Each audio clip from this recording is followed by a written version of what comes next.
So we start the meeting. दीक्षा ने कुछ screenshot भेजा था कि she is not able to connect, तो इसलिए मैंने दूसरा ये भेजा. तो आई होप अब वो कर पाएगी. आई डोंट नो उसको कुछ नेट की या कोई प्रॉब्लम है शायद. Anyway we will begin. आप लोग उसका रिकॉर्डिंग भी बाद में देख सकते हैं. So this is our session 3 and इसमें हम लोग जो है we are going to discuss the different load characteristics. ये भी आप लोग पहले पढ़ चुके हैं, but in context of drives you need to have a very clear concept of torque, load characteristic, motor speed torque characteristic, etc. So we'll just take it up briefly, the different load characteristics and the application of the fundamental torque equation. Then we'll explain the role of inertia and the dynamic torque in achieving equilibrium. What does inertia do and what does dynamic torque do? Then we illustrate the concept of 4-quadrant speed control of drives.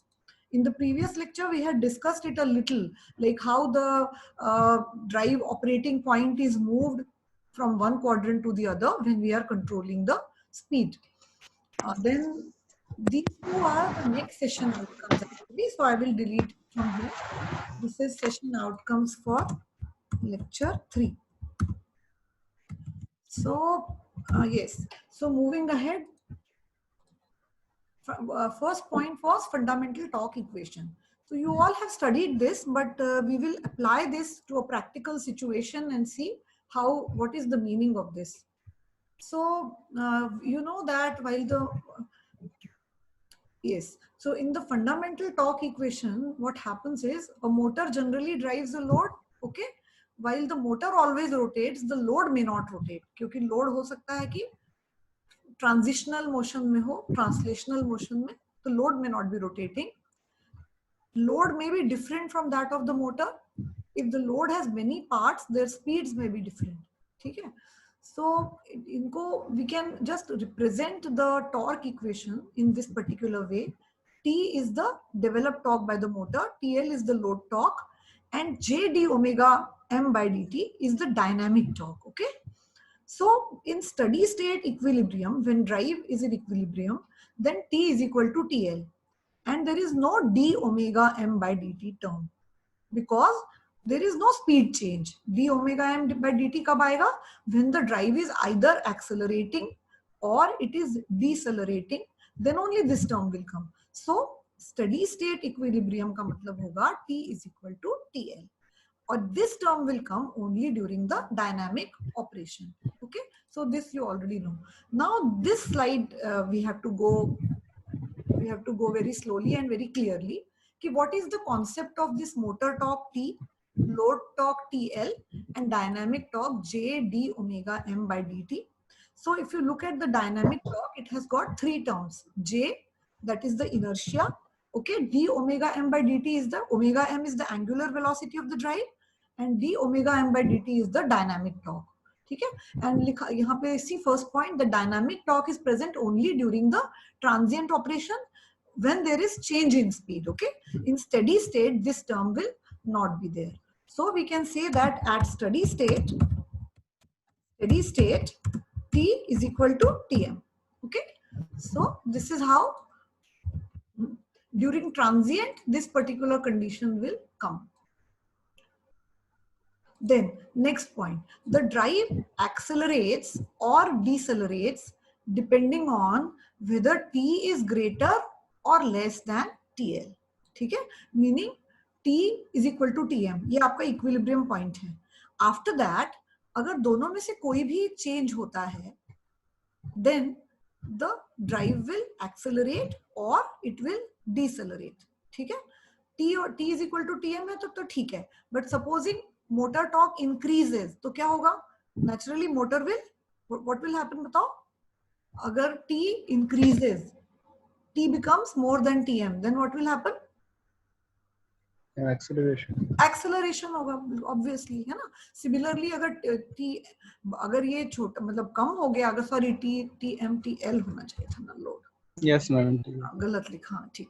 So ये clear है कि अगर आपका motor का torque बढ़ेगा तो acceleration होगा. अगर लोड बढ़ रहा है, आपने लोड बढ़ा दिया एप्लीकेशन के लिए, if you increase the load, then in that case deceleration होगा. ठीक है, तो वो ये वाली लाइन वही बात को बोल रहा है कि डिपेंडिंग ऑन कौन बड़ा है क्या है, तो मोटर विल आइदर एक्सेलरेट और decelerate. Now during the acceleration period, जब मोटर एक्सेलरेट हो रही है तो क्या होगा, the motor should supply not only the load torque but additional J D omega M by D T to overcome the inertia of the drive. Acceleration के time पर motor को लोड, मतलब क्योंकि अब टी जो है it is greater than T L, तो T is equal to क्या हो जाएगा, T L plus J D omega M by D T. क्योंकि टी ज्यादा है, मोटर एक्सेलरेट हो रहा है, तो काइनेटिक एनर्जी भी बढ़ रही है, स्पीड भी चेंज हो रही है. So motor torque will also supply J D omega M by D T to overcome the inertia of the drive. This is about acceleration period. अगर if there are the loads have a very large inertia, okay, load J is high, load का जो inertia है, motor का भी अपना inertia होता है, तो एक्चुअली ये जो J है that includes all inertia, motor inertia plus load inertia. Suppose the load has a large inertia, then in that case the motor torque must exceed the load torque by a large amount to get acceleration.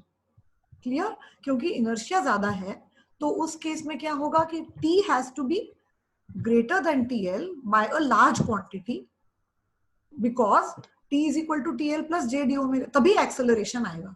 Otherwise the drive will not accelerate due to, क्योंकि inertia जो है, inertia के लिए जो चाहिए वो meet, inertia torque meet नहीं हो रहा है. So for loads with large inertia motor must exceed the load torque bye a large amount to get an adequate amount of acceleration.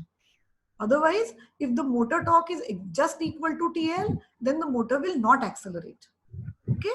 T is equal to TL अगर रहा large, लेकिन inertia large है, तो motor will not accelerate if you want to increase the speed or something. ठीक है? Now, this is all we are talking. अभी जो है we are just talking about the motor drive system. We have not, इसमें अभी हमने उसको नहीं डाला है, कन्वर्टर वगैरह के प्रॉपर्टीज को अभी इसमें इंसर्ट नहीं किया है ना. We want to first understand the motor, the load and all other related terms, and then we will go with कि सेमीकंडक्टर ड्राइव इसमें बीच में आया, कन्वर्टर इसमें बीच में आया, तो क्या होगा. सो अब अगर कोई लोड्स ऐसे हैं which require very fast response, fast response meaning क्या, you want the speed to increase very fast. ठीक है, सो एकदम से आपको स्पीड को एकदम इंक्रीज करना है, स्लो एक्सेलरेशन नहीं. तो इस केस में the motor torque should be maintained at the highest value. अभी ऊपर पढ़ा था ना कि एक्सेलरेशन के लिए motor torque should be larger than the load torque. अब यहाँ पर आप क्या कर सकते हैं, मोटर को मैक्सिमम जो आपने पढ़ा था ना, maximum torque capability constant torque drive में. सो यू हैव टू, इसका जो मैक्सिमम पॉसिबल टॉर्क है जो मोटर से आपको मिल सकता है, so you have to operate the motor at the highest possible torque so that there is fast acceleration, because then only the inertia will be met and the motor load system. और ऐसे में जब fast response चाहिए तो the motor load system should be designed to have lowest possible inertia.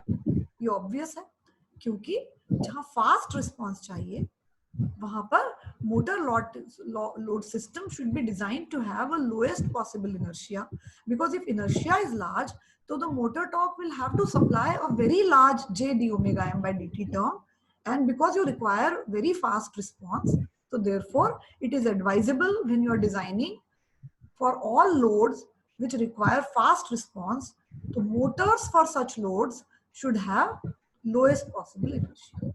So these are actually basically concepts which will tell you the relationship between motor torque, load torque, dynamic torque, the inertia, etc. Speed change, चार चीजें हैं actually इसमें, क्योंकि dynamic torque में D omega M by D T है जो acceleration की बात करता है, और जे है जो इनर्शिया है. सो इसमें आपके दो टर्म शामिल हैं. ठीक है, फिर we talk about deceleration. During this period, मतलब जब मोटर की स्पीड कम हो रही है, तो during this period the dynamic torque changes its sign and thus it assist the motor torque. मतलब ये डायनामिक टॉर्क क्या करता है, राइट हैंड साइड की बजाय वो लेफ्ट साइड में आ जाता है, क्योंकि माइनस हो जाता है वो. तो मोटर की स्पीड कम हो रही है, ऐसा कब होगा, मोस्टली जब लोड बढ़ेगा. अब लोड बढ़ रहा है, मोटर का टॉर्क बढ़ेगा लेकिन अभी नहीं बढ़ा है, उसको थोड़ा टाइम लगेगा। तो वो जो ट्रांजिएंट पीरियड है, जब लोड तो बढ़ चुका है बट मोटर का टॉर्क अभी उतना ही है, उस पीरियड में इस पूरे सिस्टम के अंदर J D omega M by D T नाम का एक टर्म पैदा होगा, which will be why because of change in speed, क्योंकि मोटर की स्पीड घट रही है ना, मतलब लोड बढ़ गया, मोटर की स्पीड घटी, तो जब घटी तो मतलब D omega M by D T आ गया, और मोटर का जो जे है लोड और मोटर का वो तो है ही है, बट ये जो J D omega M by D T जो पैदा हुआ term, it will have a negative sign when the drive is decelerating due to, let us say, increase in load. किसी और रीजन से भी डिसेलरेट हो सकता है, कोई वोल्टेज डिप या कोई और कुछ कारण। तो अगर मोटर की स्पीड कभी भी कम हुई तो ऑटोमेटिकली ये सिस्टम में अपने आप इनहेरेंट है, ये this has not been designed, मतलब ये किसी ने कुछ किया नहीं है इसमें, इसके लिए this is already inherently there, that automatically the speed reduces, so j d omega m by dt is produced, and this torque is produced, dynamic torque, and it has a negative sign, so that it becomes t plus j d omega m by dt is equal to that load.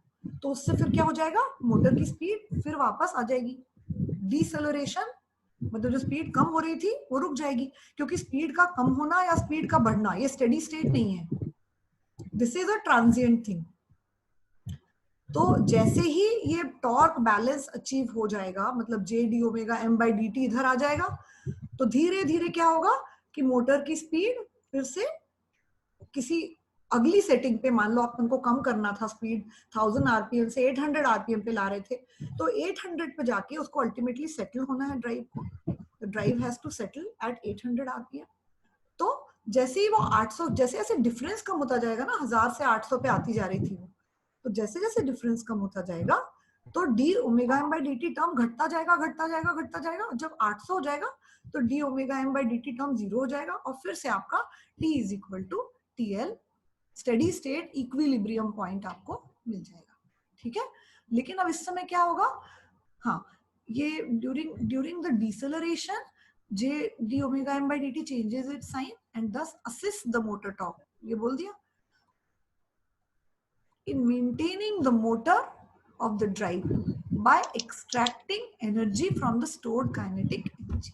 तो ये J जो मैंने कहा था ना inherently पैदा हुआ J d omega m by dt, ये क्यों पैदा हुआ, बिकॉज मोटर की स्पीड घटी 1000 आरपीएम से 800 आरपीएम अपन ने उसकी सेटिंग करी, या वो इधर यू हैव सेट इट और the load has increased due to which it is, तो क्या हो रहा है, ये J d omega m by dt कहां से आया इस टाइम पे, this term was born because the speed decreased, तो काइनेटिक एनर्जी जो मोटर की थी that got converted into torque, तो दिस मतलब स्पीड घटी और ये वाला टर्म जो है ये पैदा आया। So in this what happens, the T torque T मतलब dynamic torque, thus it assists the motor torque T, dynamic torque assists the motor torque T in maintaining the motion of the drive by extracting kinetic energy, stored kinetic energy of the motor। तो अगर extract करेगा motor की energy तो इसका मतलब उसकी speed तो कम होगी ना, because kinetic energy is getting converted into equivalent torque and it is helping dynamic torque and it is helping this, okay। So अब यहाँ पर भी अपन फिर से यहाँ inertia की बात करते हैं, when the load has a high inertia the motor should produce a large braking torque to get adequate deceleration। मान लीजिए लोड का टॉर्क, लोड का बहुत इनर्शिया हाई है, तो मोटर ऐसा लोड है कि जिसका इनर्शिया हाई है, तो motor should produce a large braking torque to get adequate acceleration. ये हमने ऊपर यही देखा था कि अगर टॉर्क, लोड का टॉर्क ज्यादा है तो हम लोगों ने क्या देखा था कि इन that case the motor torque must exceed the load torque bye a large amount to get adequate amount of acceleration। तो यही वाली चीज इधर आ गई अब, क्योंकि डिसेलरेशन की बात कर रहे हैं, ये और ये अंडरलाइन दोनों को देखिए, डिसेलरेशन की बात कर रहे हैं, तो मोटर को डिसेलरेट करने के लिए या तो आपने ब्रेकिंग टॉर्क लगाया हुआ है, मोटर की स्पीड कैसे कम होगी, दो तीन तरीके से हो सकती है, या तो लोड बढ़ गया उसके कारण हो सकती है, या लोड तो नहीं बढ़ा, लोड वही है but you want to change the speed because of industry में वो रिक्वायरमेंट है, जॉब जो आपका बन रहा है what ever is getting produce, उसकी रिक्वायरमेंट है कि लोड को आपको कम करना है, सॉरी ड्राइव की स्पीड को कम करना है. So in that case you have to apply, और इनर्शिया भी ज्यादा है तो आपको एक लार्ज ब्रेकिंग टॉर्क लगाना पड़ेगा. मीनिंग आप मैक्सिमम ब्रेकिंग टॉर्क पे ऑपरेट करने की कोशिश करेंगे to get a fast response. अगर आपका ब्रेकिंग टॉर्क कम है तो मोटर डिसेलरेट धीरे धीरे होगी. अगर आपने एकदम हाई ब्रेकिंग टॉर्क लगाया मैक्सिमम तो मोटर का फास्ट रिस्पॉन्स मिलेगा. So basically here we have learned about inertia. ठीक है, we talked about inertia, speed change मतलब acceleration deceleration, ठीक है, and response also. We are talking about response of the drive also. fast response और slow response. fast response मतलब d omega m by dt जो है वो बहुत जल्दी स्पीड आपकी हो रही है, मतलब d omega m by dt जो है वो जल्दी से आपकी स्पीड जो है पहुंच जा रही है जिस सेटिंग पे आप चाह रहे हैं. स्लो मीन्स वो धीरे धीरे धीरे जा रही है. ठीक है, तो इस तरह से स्लो में आपका चेंज जो है वो स्लो है. तो नॉर्मली जो अपने को ड्राइव की डिजायर्ड क्वालिटीज होती है उसमें fast response is one of the qualities. तो संजय ये वाली स्लाइड समझ में आई आपको? Yes ma'am. है ना, थोड़ा सा और पढ़ लेना तो you will be able to absorb. ये 3-4 चीजें हैं, सबका एक दूसरे पे क्या रिलेशन है. इनर्शिया कम है लोड का तो क्या होगा, और ये सारी चीजें इंटर रिलेटेड है. देखिए कोई चीज ऑटोमेटिक हो रही है या कंट्रोलर या जो ह्यूमन बीइंग जो भी है वो इसको सेटिंग चेंज कर रहा है, दोनों बातें हैं. कुछ चीजें ऑटोमेटिकली होंगी, उसमें कुछ करना नहीं पड़ेगा. जैसे ट्रेन है, अगर वो if it is going down the gradient then it is automatic, you are not doing anything, है ना, खुद ही उसकी स्पीड बढ़ रही है. बट अगर ड्राइवर बढ़ा रहा है तो इसका मतलब वो मैनुअल कंट्रोल है. So all these things you have to, everything, ये सारी चीजें are explained only by the fundamental torque equation. उसको आप ध्यान से देखो तो इसी स्लाइड पर कितने सारे क्वेश्चंस अलग अलग तरीके के बन सकते हैं, कॉन्सेप्चुअल क्वेश्चंस, जिससे आपका कॉन्सेप्ट कितना क्लियर है समझ में आएगा. तो you have to always go back to the fundamental torque equation, और वहीं से आपको आपके सभी इस तरह के जो भी घुमावदार क्वेश्चंस मान लो कभी भी होंगे कहीं भी, तो you will get the answer from here. But one more thing कि हियर अभी अपन ने कंट्रोल, हमारे पास एक यूनिट पूरा कंट्रोल का भी है, ड्राइव का कंट्रोल. जब वो एक्सप्लेन करेंगे तब आपको और कुछ चीजें, these are the basic concepts.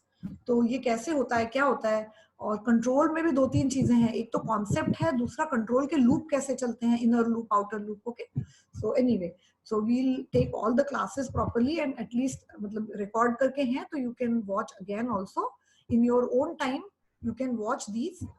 and दीक्षा भी मान लो उसको शायद कुछ तो what उसकी प्रॉब्लम आ रही है इंटरनेट की, तो देखते हैं अपन लोग, कोई बात नहीं. हम लोग सैटरडे को भी एक क्लास रखा करेंगे, डिस्कशन की क्लास रहेगी, उसमें आप लोग क्वेश्चंस पूछ लिया करना. उसको अपन लोग एक एडिशनल क्लास की तरह लेंगे, that will be just for half an hour, और हम लोग अपनी कन्वीनियंस से उसको सेट कर लेंगे सो दैट आपके जो भी क्विज है वो सब हम डिस्कस करेंगे. क्योंकि अब ये सेशन भी देखो ऐसे ही लगता है कि this session is going to be completely online, और आगे भी पता नहीं क्या होगा, है ना.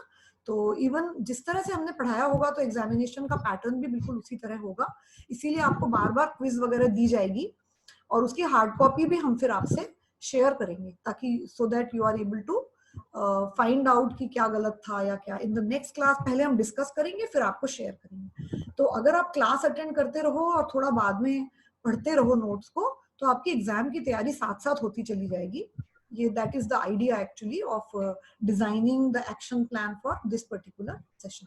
और सबकी बैंडविड्थ वगैरह की भी प्रॉब्लम्स हैं, तो उनको सबको भी हम ध्यान में रखने की कोशिश करेंगे, और लेक्चर थोड़ा फास्ट लेंगे. डिस्कशन क्लास में अपन लोग धीरे धीरे डिस्कस करेंगे ताकि सब चीजें हो जाए. अब ये जो है कॉन्सेप्ट जो है थोड़े आगे कंटिन्यू हो रहे हैं. ठीक है, इसमें again role of dynamic torque and inertia को हमने लिया है, पीछे अपन ने एक्सप्लेन किया ही था, अब यहाँ पर एक एग्जाम्पल के साथ एक्सप्लेन किया है. एग्जाम्पल है जो प्रेसिंग मशीन होती है, मशीन जो प्रेस, जैसे कागज को, बहुत सारे कागज टुकड़ों को या बहुत सारे मटेरियल को एक साथ ऐसे प्रेस करने के लिए जो प्रेसिंग मशीन इंडस्ट्री में होती है. तो what is the characteristic of that load pressing machine? Here a large torque, देखो इसका प्रेसिंग मशीन का कैरेक्टरिस्टिक क्या है. A large torque of short duration is required during the pressing operation. मतलब क्या है, लार्ज टॉर्क है लेकिन it is required for a short duration. and then there is no load for some time, क्योंकि अपन ऐसे press करते जाना ना, ऐसे ऐसे प्रेस किया, फट से एकदम से बहुत लार्ज टॉर्क हुआ, फिर थोड़ी देर तक कोई लोड नहीं है, फिर अगला साइकिल आया तो फिर से। तो अगर इसमें अगर अपन टॉर्क वर्सेस टाइम का साइकिल बनाएंगे, so there will be kind of intermittent type होगा। तो बीच बीच में एकदम टॉर्क की रिक्वायरमेंट ज्यादा है, बाकी टाइम पे ऑलमोस्ट नो लोड। ठीक है।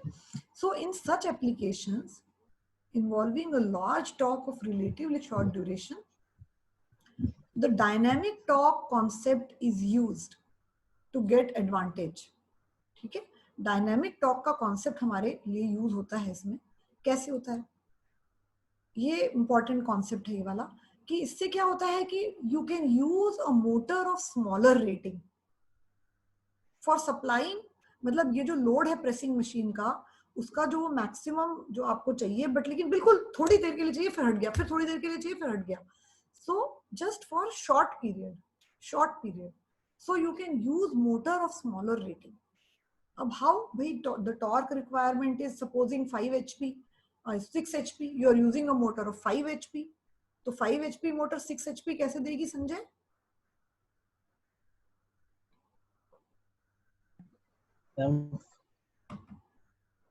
बताओ। उसका मैम इनर्शिया बढ़ा के उसमें से फ्लाईव्हील एडजस्ट कर सकते हो।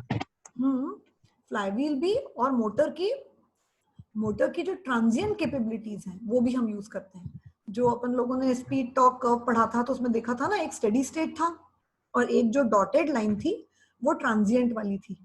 तो ट्रांजिएंट में आपने देखा था ना कि स्पीड तो दोनों साइड पे, स्टेडी स्टेट और ट्रांजिएंट दोनों में स्पीड तो फिक्स्ड रहती है, लेकिन पावर रेटिंग बढ़ जाती है ट्रांजिएंट में और टॉर्क रेटिंग भी बढ़ जाती है। याद है ना वो जो देखा था अपन लोगों ने? तो steady state speed torque characteristic, limitations मतलब अपर लिमिट्स कि कितना मैक्सिमम टॉर्क हम ड्राइव से ले सकते हैं। तो ये देखो यहाँ पे क्या क्या, बिल्कुल आपने सही बताया कि flywheel is mounted on the motor shaft to increase the inertia in such cases. ऐसे ड्राइव में फ्लाईव्हील या कुछ ऐसा यूज करते हैं। हालांकि क्या है, देखिए इनर्शिया बढ़ेगा ना तो रिस्पॉन्स हमेशा कम हो जाएगा ड्राइव का, क्योंकि उसको इतना इनर्शिया के अगेंस्ट टॉर्क लगाना पड़ेगा। रिस्पॉन्स फास्ट चाहिए हमेशा, तो हमें इनर्शिया कम होना चाहिए। बट यहाँ पे आप डेलिबरेटली, क्यों? क्योंकि आप छोटी मोटर यूज करना चाह रहे हैं। छोटी मोटर यूज करने के बहुत एडवांटेजेस रहेंगे आपको आगे, मतलब जितना लोड है उससे भी छोटी मोटर यूज कर रहे हैं। सो इसलिए आप यहाँ पे deliberately you will use in such applications जहाँ पे शॉर्ट ड्यूरेशन के लिए लार्ज टॉर्क की रिक्वायरमेंट है, you will use flywheel which has some equivalent inertia J. अब during the no load period the drive accelerates to store the kinetic energy in the flywheel. जब no load के time पे drive accelerate हो जाएगी, क्यों? क्योंकि motor torque load torque से बहुत ज्यादा हो जाएगा। लोड टॉर्क तो एकदम जीरो हो जाता है ना, लोड टॉर्क ऐसा है कि एकदम से बढ़ता है मैक्सिमम और फिर एकदम जीरो, फिर मैक्सिमम और फिर जीरो या बहुत कम। तो during the no load period the drive accelerates and stores energy, kinetic energy in the flywheel. During the pressing operation the load torque is much higher compared to motor torque. तो उस समय क्या होता है, वो J D omega M by D T जो term है, deceleration होता है और डायनामिक टॉर्क प्रोड्यूस होता है, and that torque helps the motor torque जो कि कम है ना। The load torque is much higher compare to motor torque, तो मतलब लोड टॉर्क कम है, मोटर टॉर्क जो मोटर टॉर्क कम है, तो ये dynamic torque will assist. Dynamic torque कहाँ से आया? फ्लाईव्हील में जो स्टोर्ड काइनेटिक एनर्जी थी उसने क्या किया, एक्सेलरेशन के टाइम पे सेव किया, kinetic energy was stored, and deceleration के time that kinetic energy was released. ठीक है, so kinetic energy stored no load period में, एंड इसमें काइनेटिक एनर्जी वाज रिलीज्ड। तो एनर्जी का भी ऐसे, काइनेटिक एनर्जी का भी एक ग्राफ या साइकिल चलेगा। ठीक है, उसका साइकिल जो है वो उल्टा चलेगा। जब लोड नो लोड है तो काइनेटिक एनर्जी जो है वो हाई स्टोर हो रही है, जब लोड बढ़ रहा है तो काइनेटिक एनर्जी डिक्रीज होके उस लोड को सप्लाई कर रही है in terms of J D omega M by D T. The dynamic torque and the motor torque together are able to produce the torque required for the pressing operation. तो क्या हो गया, motor torque T plus J d omega m by dt is equal to TL for pressing. तो मतलब T कम हो गया ना, तो you are able to, in the absence of the flywheel, the motor will be required to supply the entire load, entire torque required for the pressing operation, and a motor of higher rating will be required. मतलब in the absence of the flywheel, अगर absence of the flywheel है तो क्या हो जाएगा, motor of higher rating will be required, because कहीं से आपका J तो बहुत कम है, तो J d omega m by dt भी ज्यादा नहीं है, तो प्रेसिंग ऑपरेशन के टाइम जब हाई टॉर्क की रिक्वायरमेंट होगी तो वो कहां से आएगा? There is no inertia in the system, there is no stored kinetic energy, so उसमें फिर आपको बड़ी मोटर ही लगानी पड़ेगी always. As this large motor would be on no load most of the time, higher core losses will be there, and मतलब ये loss हो गया, ये क्या हो गया, ये नेगेटिव पॉइंट हो गया. अगर आपने एक लार्ज मोटर लगाई तो लोड अननेसेसरीली लॉसेस बढ़ेंगे, पावर लॉसेस, क्योंकि मोटर अधिकांश टाइम नो लोड पे है, लेकिन कोर लॉस तो होगा. इनिशियल कॉस्ट भी उसका ज्यादा होगा, इनिशियल कॉस्ट भी ज्यादा होगा. So these two are the advantages of using a fly wheel.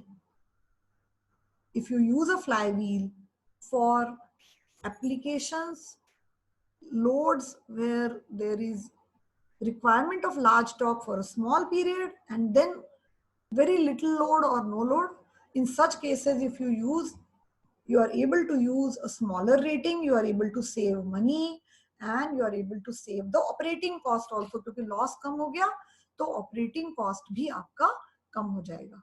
ठीक है, तो इस तरीके से दोनों चीजें आपकी एडवांटेज हो जाएगा. लॉसेस कम का मतलब क्या हो गया, हायर. तो so hence what are the advantages? So advantage is low cost capital as well as low capital as well as running cost, क्योंकि लॉस कम है, बड़ी मोटर का रनिंग कॉस्ट ज्यादा होगा. ठीक है, so in this way it is like, suppose आपके घर में एक ही आदमी है या आप अकेले ही कहीं हॉस्टल वगैरह में रहते हैं, तो you will like to purchase a small vehicle for you, क्योंकि एक ही आदमी को बैठना है, उसका पेट्रोल का कॉस्ट, उसका सब कुछ आपको कम रहेगा, लाइट रहेगा, instead of buying a heavy duty motorcycle और समथिंग, बिकॉज अकेले आप घूमोगे उस पर एंड अननेसेसरीली उसका जो है वो सब चीजें ज्यादा होगा. तो इस तरीके से this is like saving, you are saving, and these two are the advantages which you get. This is the advantage, and here यही concept आपका dynamic torque और inertia का use हो रहा है. So हम लोग वो जो fundamental torque equation है पढ़ते तो हैं, but we don't realize कि उसके क्या क्या applications हैं या क्या क्या उसका अंदर जाके क्या क्या चीजें हैं. ठीक है, this is the conclusion जो हमने अभी तक पढ़ा कि जब motor torque is greater than load torque, अब ये किसी भी कंडीशन में हो सकता है, motor torque is greater than load torque. Okay, this can be in any case, किसी भी रीजन से हो सकता है, but when this situation is there तो मोटर एक्सेलरेट होगी, number one. Obviously dynamic torque positive होगा, ऑब्वियसली, क्योंकि वो लोड टॉर्क की तरफ ही होगा ना. T इज इक्वल टू क्या होता है, TL plus JD omega m by dt, तो वो पॉजिटिव होगा एंड काइनेटिक एनर्जी स्टोर होगी इस पीरियड में. When motor torque is less than load torque, तो फिर उल्टा उल्टा होगा, मोटर डिसेलरेट होगी, डायनामिक टॉर्क भी नेगेटिव होगा और स्टोर्ड काइनेटिक एनर्जी जो सिस्टम में होगी that will be extracted to produce the torque balance. जैसे पावर सिस्टम में पावर बैलेंस होता है, ड्राइव में हमेशा टॉर्क बैलेंस होता है. अगर ये कुछ कॉन्सेप्ट्स हम लोग दिमाग में रखेंगे तो आगे के चीजें समझने में बहुत हेल्प हो जाएगी. So this is, I think, clear, and you can be asked questions also from these things. Now just look at the अगला जो आज था ये concept के अलावा, the next thing that I'm going to take today is your types of load torques, different types of load torques. So different types of load torques, you're already again familiar, but हम उसके थोड़े अंदर जाने वाले हैं. आपको पता है कि there are active loads and there are passive loads. Active load वो होता है जो ड्राइव को, मोटर को ड्राइव कर सके, है ना. मतलब एग्जांपल वही है, जो ट्रेन स्लोप पे जा रही है, तो it is an active torque. Means क्या ड्राइवर ने स्पीड बढ़ाई, क्या नहीं बढ़ाई, तो लोड जो है, मतलब लोड क्या है, ट्रेन है, तो लोड जो है वो अपने लोकोमोटिव को खुद ही ज्यादा स्पीड से चलाएगी because of the gravity. Motor की स्पीड बढ़ जाएगी तो ऑटोमेटिकली जो मतलब ट्रेन की स्पीड बढ़ जाएगी। ट्रेन तो लोड है ना, ट्रेन के जो डब्बे हैं वो एकदम स्लाइड पे तेजी से आएंगे एंड नेचुरली वो मोटर की स्पीड को वो बढ़ाएंगे। ये लोड जो है वो मोटर की स्पीड को बढ़ा रहा है। तो इस तरह के लोड्स को where the load can drive the motor, मतलब मोटर की स्पीड को बढ़ा भी सकता है या कम भी कर सकता है। और ये मोस्टली किन केसेस में होता है, ग्रेविटेशन।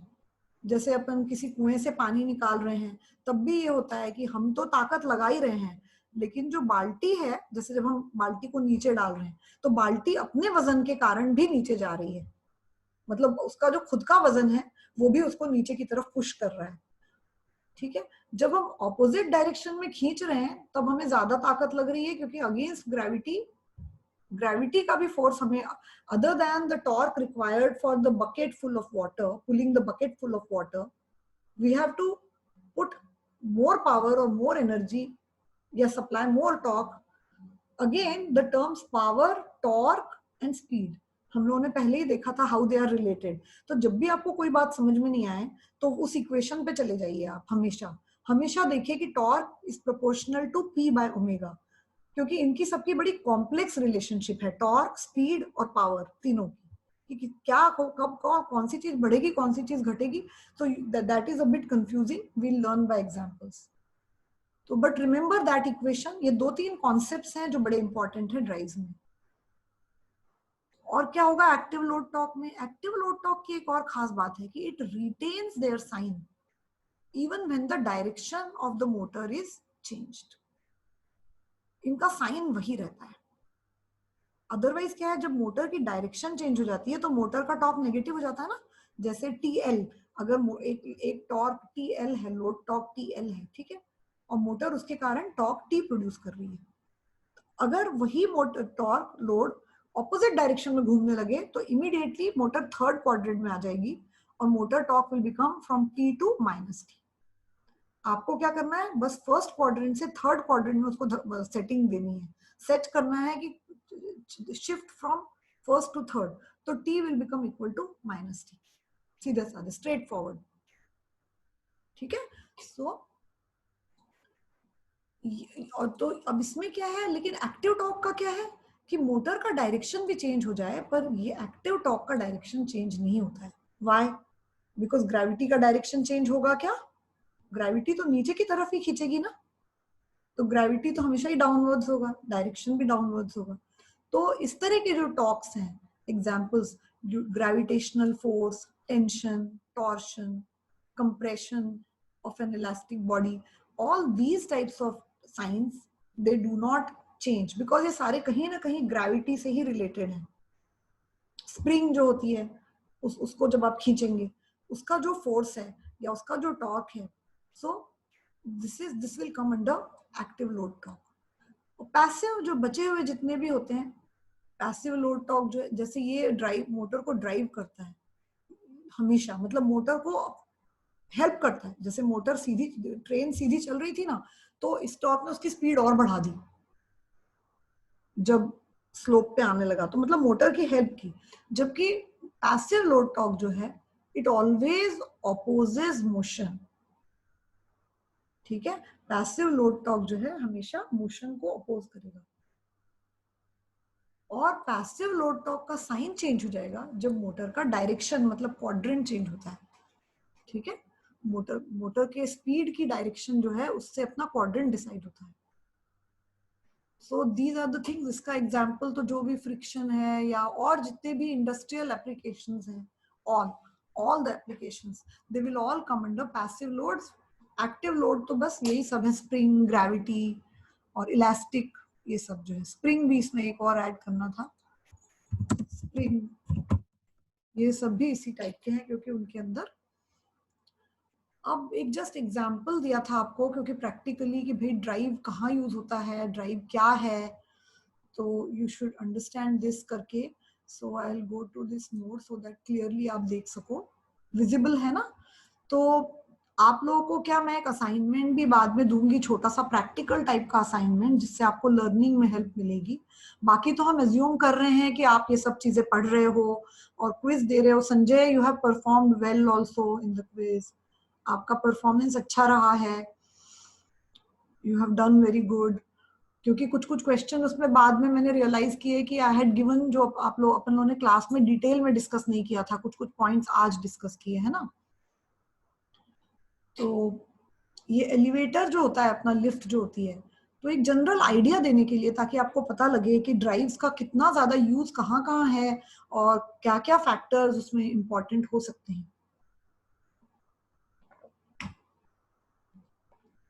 सो एलिवेटर की मोटर जो बनती है मार्केट में अवेलेबल है, 2 किलोवाट से लेके 50 किलोवाट तक अवेलेबल है, और 4 पोल की या 6 पोल की होती हैं। ये जीके टाइप की चीजें, मतलब एप्लीकेशन ओरिएंटेड इंफॉर्मेशन मैं आपको दे रही हूँ, अदरवाइज सिर्फ थ्योरी थ्योरी होता है। तो ये normally 1 speed 3 phase induction Motors होती हैं, या 2 स्पीड पे भी चलती हैं। अगर 2, लेकिन इसकी रेंज मतलब करीब करीब 2 किलोवाट से लेके 50 किलोवाट तक मैंने देखा था। आप लोग भी सर्च करना, हो सकता है अभी और बड़ी बड़ी बिल्डिंग है दुबई वुबई में, हम देखते हैं कि बहुत ही बड़े बड़े बुर्ज खलीफा और ये सब कितने बड़े बड़े उसमें एलिवेटर्स लगे हुए हैं। तो ये आपके लिए असाइनमेंट है, मैं राइटिंग में भी दूंगी, कि आप स्टडी करिए कि अलग अलग, मतलब इसी तरह से जैसे मैंने बनाया है, ज्यादा कुछ लिखना विखना नहीं है।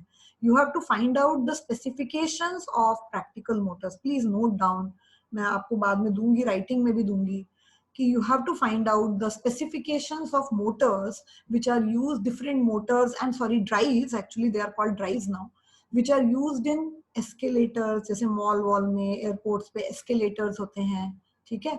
और जो बहुत बड़ी ऊंची बिल्डिंग्स होती हैं उनकी लिफ्ट्स अलग होती हैं नॉर्मल से।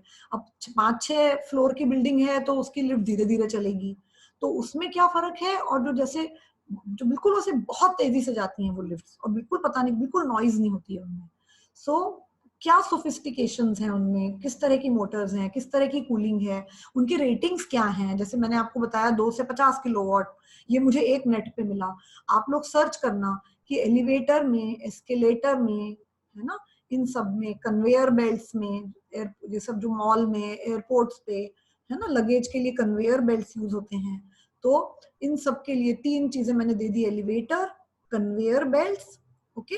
तो ये सब जो इंडस्ट्रियल एप्लीकेशंस हैं और एस्केलेटर्स, तो इनकी रेटिंग्स आपको इसी तरीके से बनानी है, कि कुछ कुछ इसी तरह से ढूंढना है, लेटेस्ट जो अवेलेबल डेटा हो, स्पेसिफिकेशन हो, तो उससे हमारी नॉलेज बढ़ती है कि अच्छा रेटिंग मतलब 50 किलोवाट तक हो सकती है। बट आई एम श्योर कि ये जो बहुत टॉल इमारतें हैं उनमें 50 किलोवाट से भी हो सकता है ज्यादा की लिफ्ट यूज होती है, ठीक है।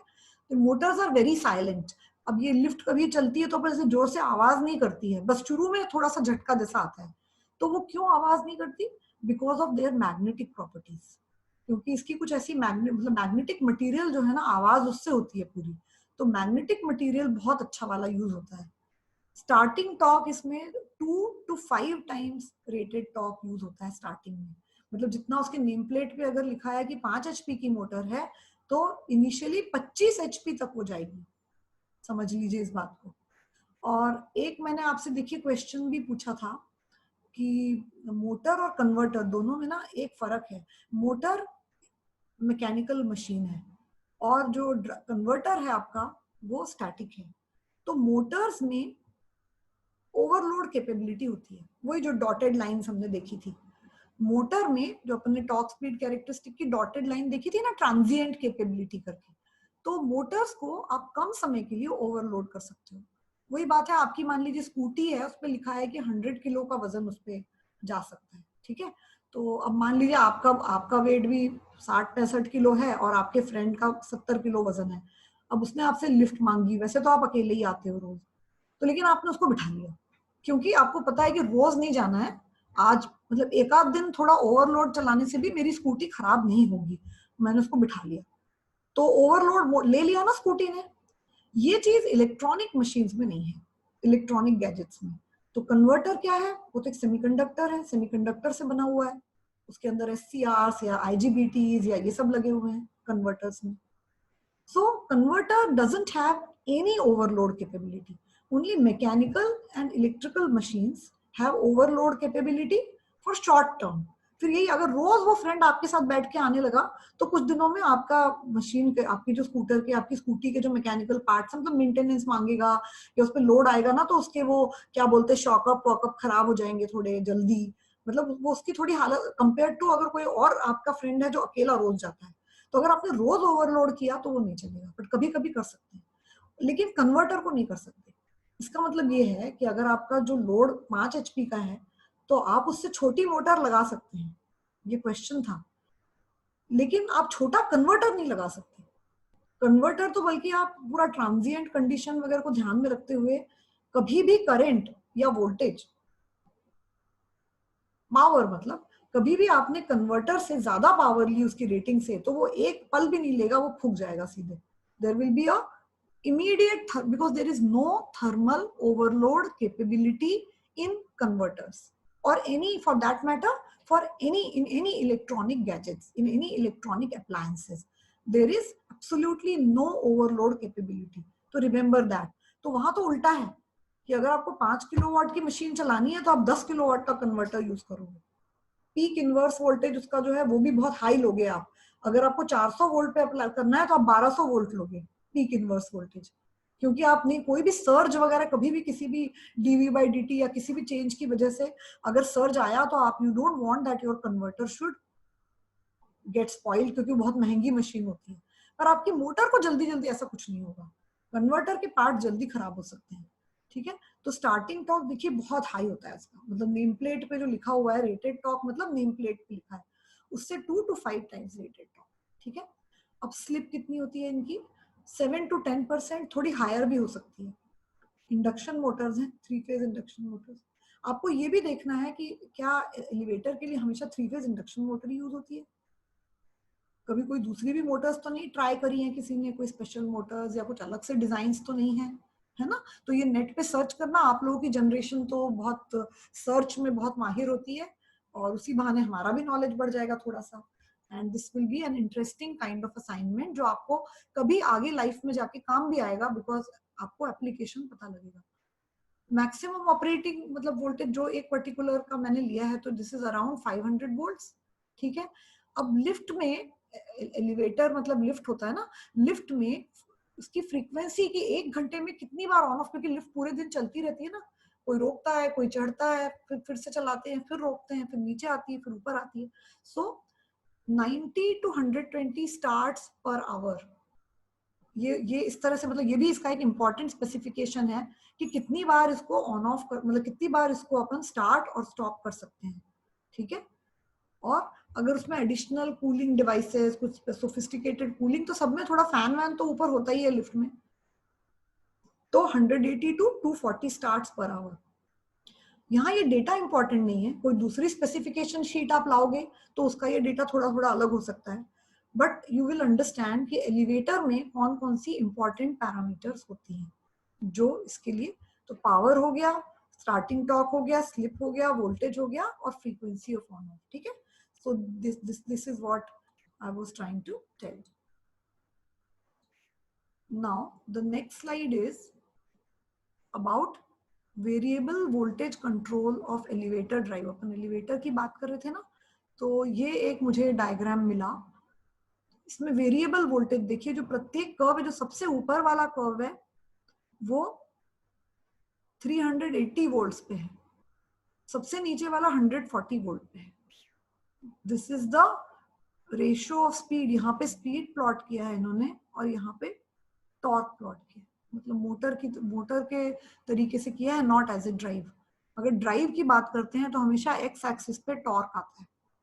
ठीक है, सो इस तरह से प्रत्येक स्पीड पे कितना कितना टॉर्क आता जा रहा है ये इन्होंने बताया है। नेचुरली जैसे जैसे वोल्टेज बढ़ेगा तो ये स्टार्टिंग है ना, स्पीड 0 है, तो this is the starting torque.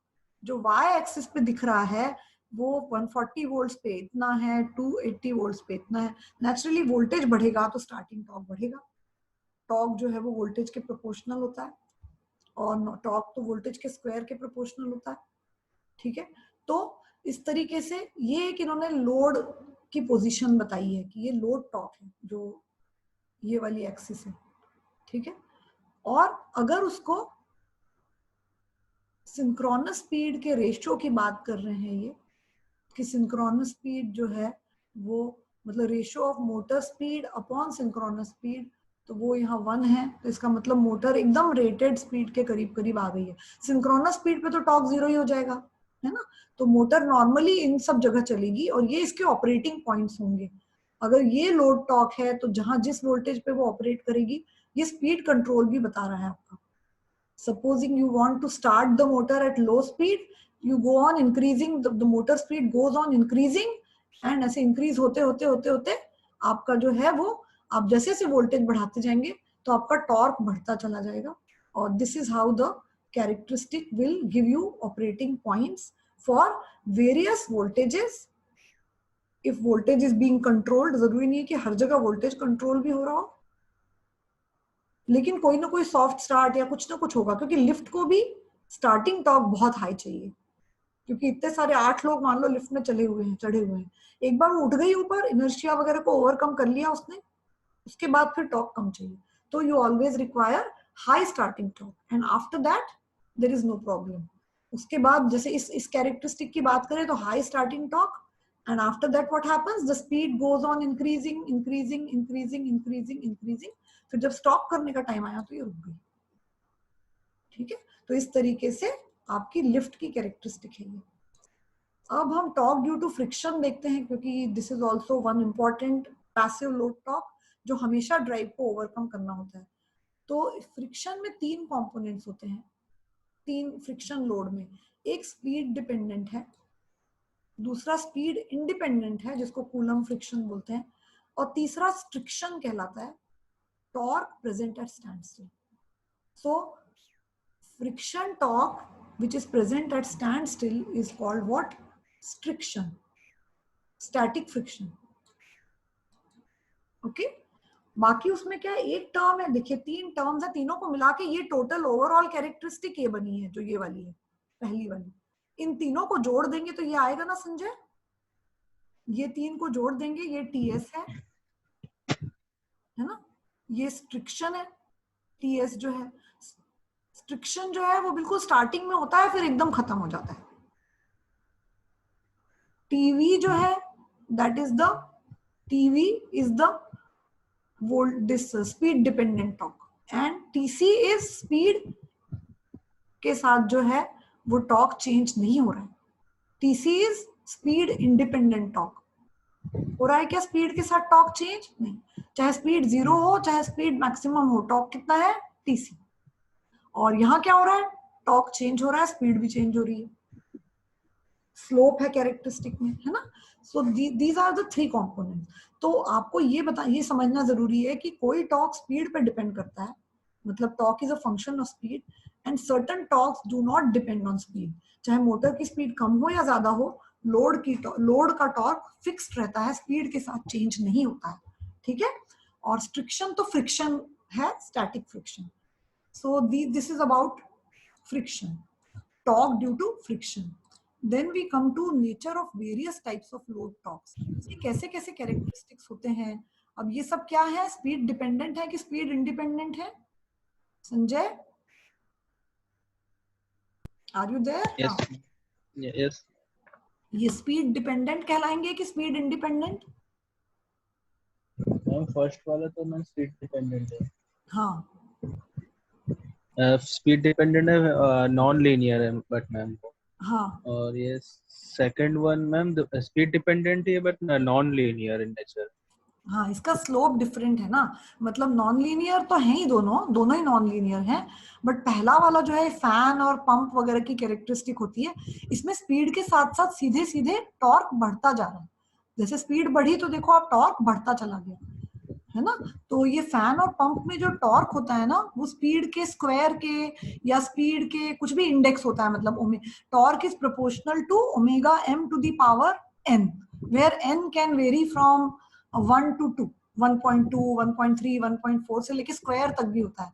तो फैन वगैरह में लोड जो है वो स्पीड के साथ बढ़ता है, टॉर्क मतलब ड्राइव्स में लोड मतलब क्या हुआ, टॉर्क। तो ये दो, इसमें क्या हो रहा है, कंटिन्यूअसली टॉर्क बढ़ता जा रहा है, स्पीड के स्क्वायर के प्रोपोर्शनल है। और यहाँ पे क्या हो रहा है अगर आप देखोगे तो, जैसे हाई स्पीड पे कुछ देर तक तो ये शेप है और कुछ देर तक ये शेप है टॉर्क का, ठीक है ना। इसका मतलब क्या है कि अगर स्टार्टिंग टॉर्क बहुत हाई है, इसमें स्टार्टिंग टॉर्क कितना है, 0 है। इसमें स्टार्टिंग टॉर्क कितना है, जब स्पीड 0 है तो स्टार्टिंग टॉर्क बहुत हाई है, और इतनी स्पीड तक, मतलब यहाँ तक जो इसकी नोज जो है समझ लीजिए नाक जैसा दिख रहा है, तो from 0 speed to let us say this speed, okay, continuously the torque is reducing, मतलब स्टार्टिंग टॉर्क ज्यादा है, फिर जैसे जैसे मोटर स्पीड अप होती है तो लोड का टॉर्क जो है वो कम होता जा रहा है, मतलब टॉर्क की रिक्वायरमेंट मोटर की कम होती जा रही है, लोड कम होता जा रहा है, लोड टॉर्क कम होता जा रहा है। फिर एक पर्टिकुलर स्पीड पे पहुंचने के बाद लोड टॉर्क फिर से स्पीड के साथ बढ़ना चालू हो गया। ये है ट्रैक्शन, जिसमें अपन ने ग्रेविटी को नहीं लिया है। तो मोटर जो आपकी ये होती है ट्रेन जो होती है, उसकी इस टाइप की कैरेक्टरिस्टिक है। तो ट्रेन में क्या होता है कि शुरू में तो स्टार्टिंग टॉर्क बहुत ज्यादा है, इतनी बड़ी ट्रेन है, उसको खींचना है, उसका इनर्शिया उसका सब है, तो you have to apply a very high starting torque. As the speed increases the torque requirement of the train goes on reducing. तो मोटर की भी नेचुरली, मोटर भी फिर कम कम प्रोड्यूस करेगा। तो टॉर्क रिक्वायरमेंट की बात कर रहे हैं जब अपन लोड की बात कर रहे हैं, torque requirement goes on reducing at one particular point here at some speed. उसके बाद जब स्पीड और बढ़ाते हैं तो फिर टॉर्क और बढ़ता चला जाता है। तो आप देखिए most of the time train ऐसे ही फिक्स्ड उस पर वर्क करती हैं, फिर कभी कभी एकदम से बहुत तेज चलने लगती हैं। अदरवाइज जैसे अगला स्टेशन आने वाला है जल्दी या कुछ है, तो नॉर्मली वो नोज पे वर्क करती है, ऑप्टिमम स्पीड भी ठीक रहती है और टॉर्क रिक्वायरमेंट भी कम रहती है। बाद में फिर इसका बढ़ने लगता है।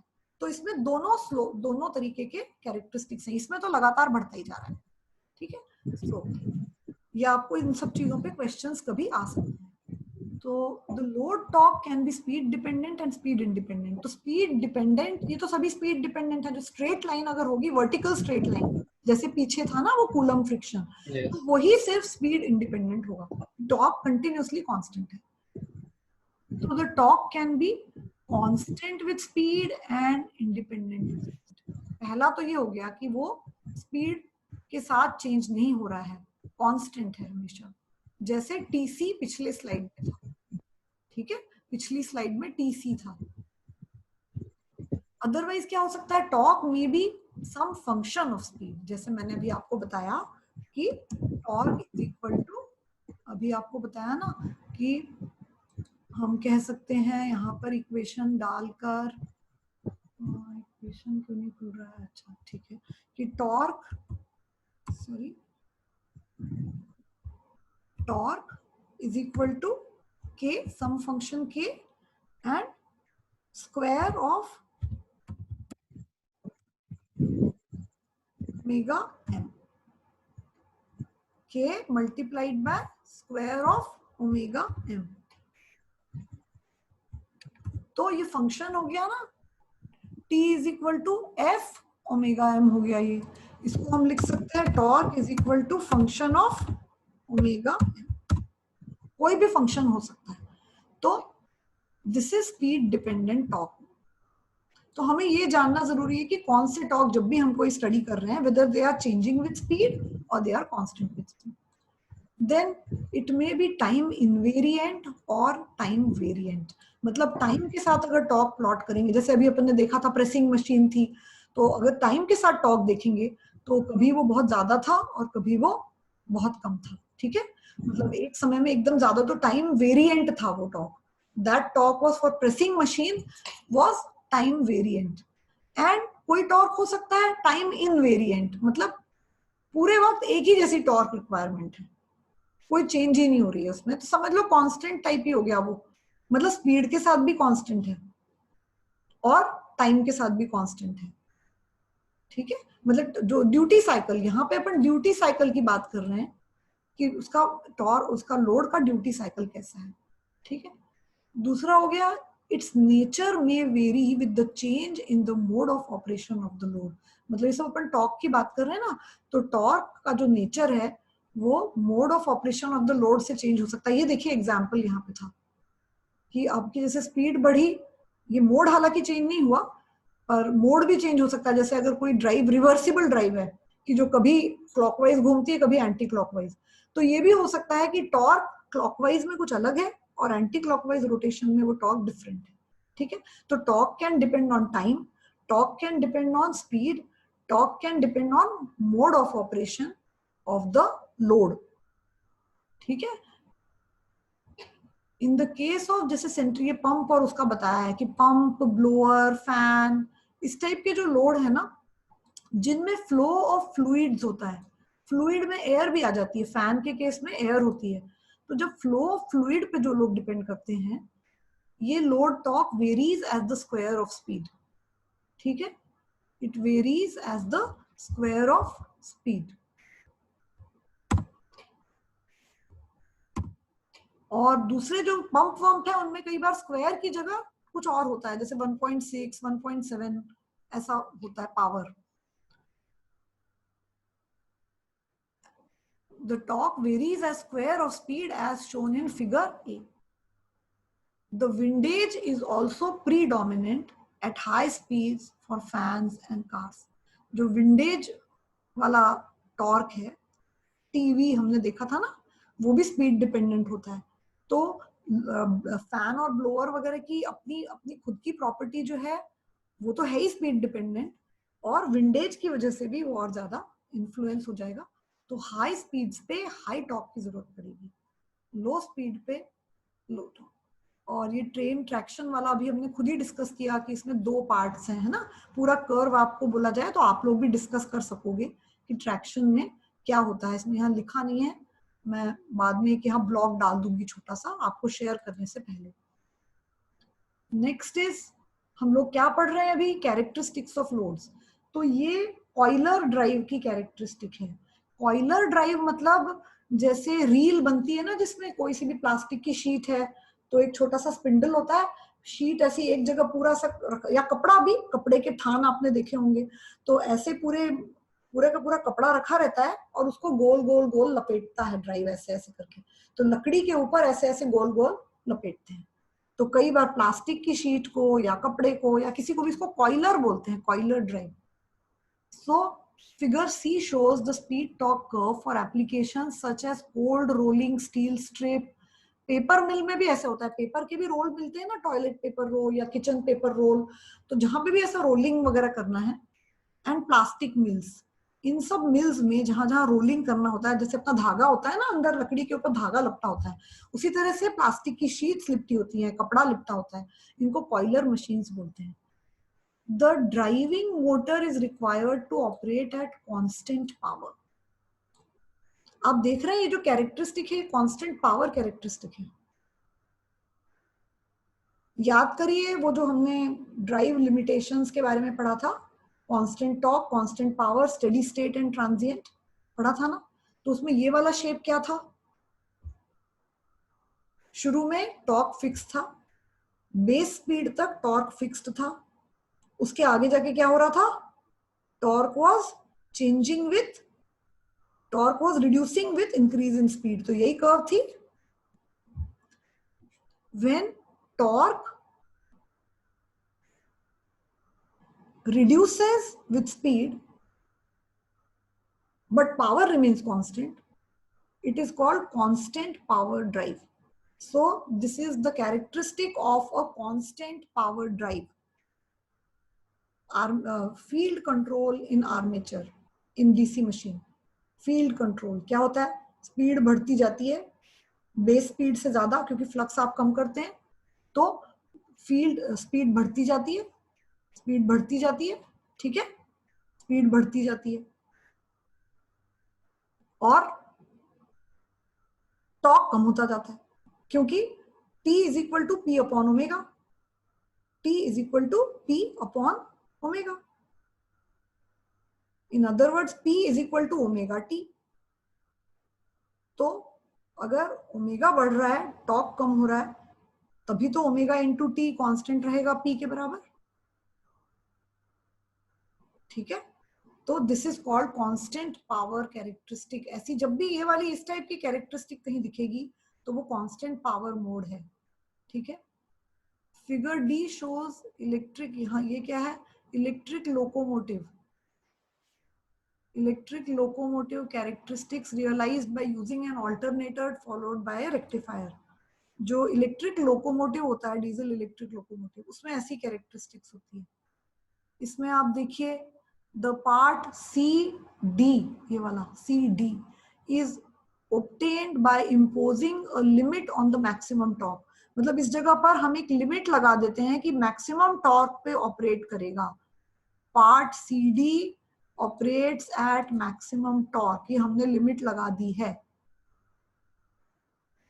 ठीक है। तो ये कांस्टेंट टॉर्क हो गया। ये क्या हो गया, अभी बताया था, ये कांस्टेंट पावर हो गया। So part CD is obtained by imposing a limit on the maximum motor torque to limit the current. Torque is proportional to current.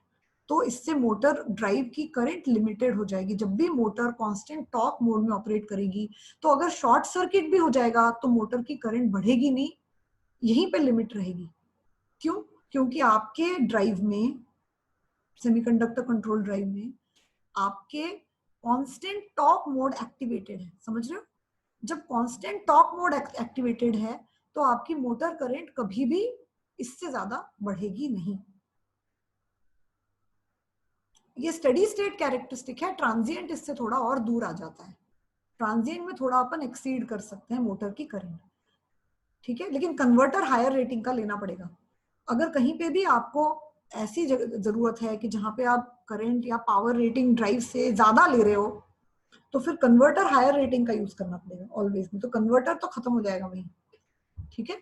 सो आपने क्या किया, CD is obtained by imposing a limit on the maximum motor torque. This is also done to limit the current। मतलब एक तरह से इसमें over current protection भी आ गया, करंट नहीं बढ़ेगा। The part AB limits speed, ये जो AB है, with in the permissible value, ये मैक्सिमम स्पीड वाला पार्ट है। दिस इज आपका बेस स्पीड। और स्पीड कैसे भी नहीं बढ़ती है ड्राइव की, आपने देखा था दोनों सभी क्वाड्रेंट्स में स्पीड फिक्स्ड रहेगी, क्योंकि वो मैकेनिकल कंसिडरेशन से फिक्स है। ऐसा नहीं जैसे आपने टेम्पररीली टॉर्क बढ़ा दिया स्टेडी मतलब ट्रांजिएंट में, तो टेम्पररीली आप सोचो कि स्पीड भी और ज्यादा लिमिट से बढ़ा दो, नहीं। जो उसकी क्रिटिकल स्पीड होती है उससे ज्यादा नहीं होता है। एक बेस स्पीड है और एक क्रिटिकल स्पीड है। बेस स्पीड से ऊपर की स्पीड आपको फील्ड कंट्रोल से मिलती है, यही वाला कैरेक्टरिस्टिक रहता है BC वाला। तो आप फील्ड वीकनिंग भी बोलते हैं इसको, कि फ्लक्स कम कर देते हैं, फील्ड को वीक कर देते हैं। तो टॉर्क सैक्रिफाइस करके मोटर स्पीड बढ़ाता है। टॉर्क कम होता है, स्पीड बढ़ता है, और दोनों का प्रोडक्ट कांस्टेंट रहता है, और मोटर कांस्टेंट पावर पे, कांस्टेंट मैक्सिमम पावर पे ऑपरेट करती है। मतलब उस समय उसकी वोल्टेज रेटेड होती है, करंट रेटेड होती है, पावर रेटेड होती है। स्पीड बढ़ती जाती है तो लेकिन टॉर्क घटता जाता है, पावर फिक्स्ड रहता है। तो on every point between B and C, her point पे B और C पे जितने भी ऑपरेटिंग पॉइंट है, पावर आपका फिक्स्ड है मैक्सिमम रेटेड वैल्यू पे। आप इसके अंदर भी ऑपरेट कर सकते हैं, बट ये यहाँ पे ये लिमिट आपकी ये है, ठीक है। तो पार्ट AB क्या करता है, AB लिमिट्स द स्पीड, कि इससे ज्यादा स्पीड ना हो। AB limits the speed within permissible value and also the terminal voltages of the motor and generator within rated values। क्योंकि इससे ज्यादा आपका वोल्टेज भी, वोल्टेज आपका कभी नहीं बढ़ सकता। स्पीड बढ़ानी है तो क्या करोगे, वोल्टेज घटाओगे तो स्पीड घट जाएगी। वोल्टेज बढ़ाने से तो स्पीड नहीं होगी ना चेंज, वोल्टेज बढ़ा ही नहीं सकते। आपका इंसुलेशन एवरीथिंग मोटर का रेटेड वोल्टेज के लिए डिजाइन होता है। You are not allowed to increase the voltage, you can only reduce the voltage, remember. तो फिर लेकिन स्पीड बढ़ेगी कैसे, तो फिर फील्ड वीक कर देते हैं, फ्लक्स कम कर देते हैं मोटर का। इंडक्शन मोटर में प्रॉब्लम होता है क्योंकि वो सिंगली एक्साइटेड है, इसलिए फिर V/F करते हैं, ठीक है। V/F में भी क्या होगा, आपको सिर्फ बिलो बेस स्पीड मिलेगी। अबव बेस स्पीड के लिए हमेशा फील्ड वीक करना पड़ेगा आपको। You will have to weaken the field, you will have to reduce the field, ठीक है। तो ये हो गया। फिर the diesel engine runs at full speed developing constant power shown by BC। ये BC में क्या होगा, वो अपना फुल स्पीड पूरी स्पीड की रेंज B से लेके C तक जितनी भी स्पीड्स हैं, कोई सी भी स्पीड पे वो रन कर सकती है, पर पावर उसका फिक्स्ड रहेगा।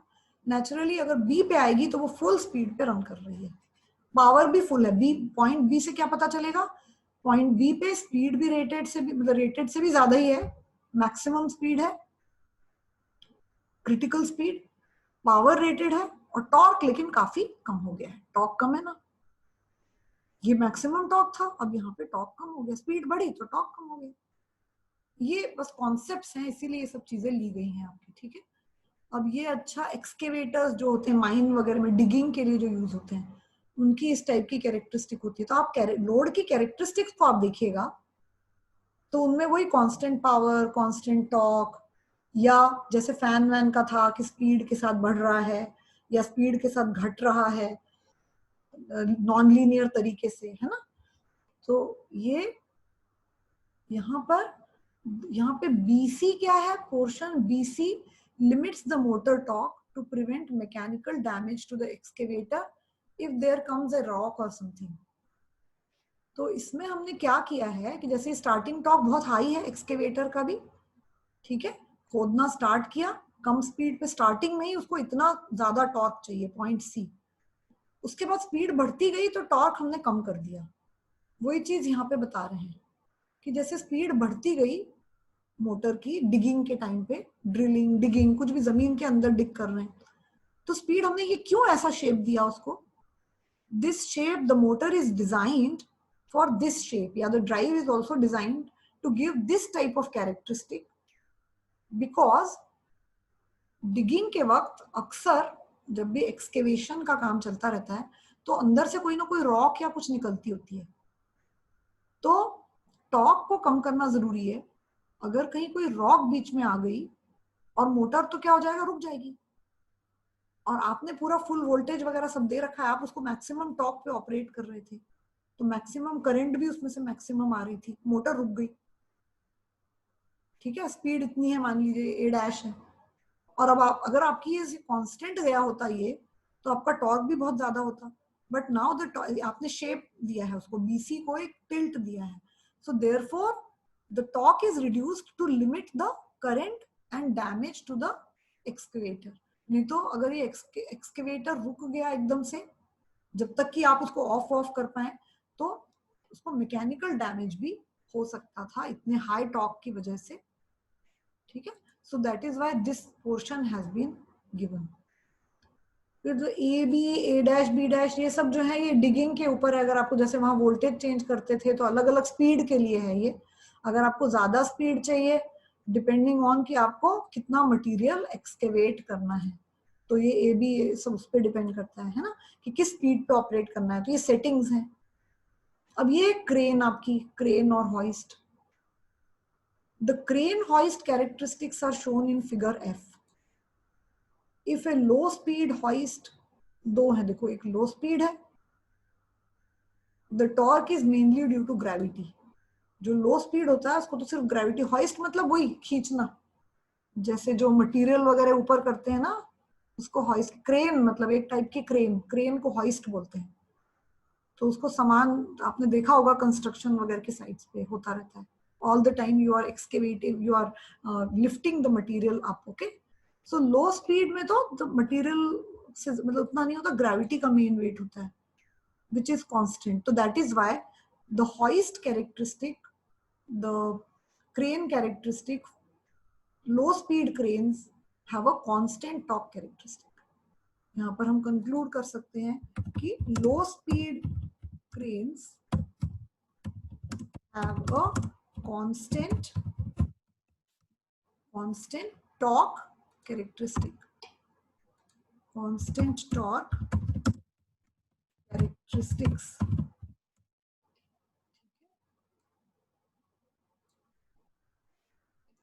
इन हाई स्पीड टॉर्क क्या हो जाएगा, जो TV जो था फ्रिक्शन का कंपोनेंट विंडेज वाला वो भी आ जाएगा, तो इसमें वो भी जुड़ जाएगा विंडेज वाला, इसलिए ये टॉर्क डैश वाली जो लाइन है वैसा हो जाएगा। तो high speed cranes will have this type of nature.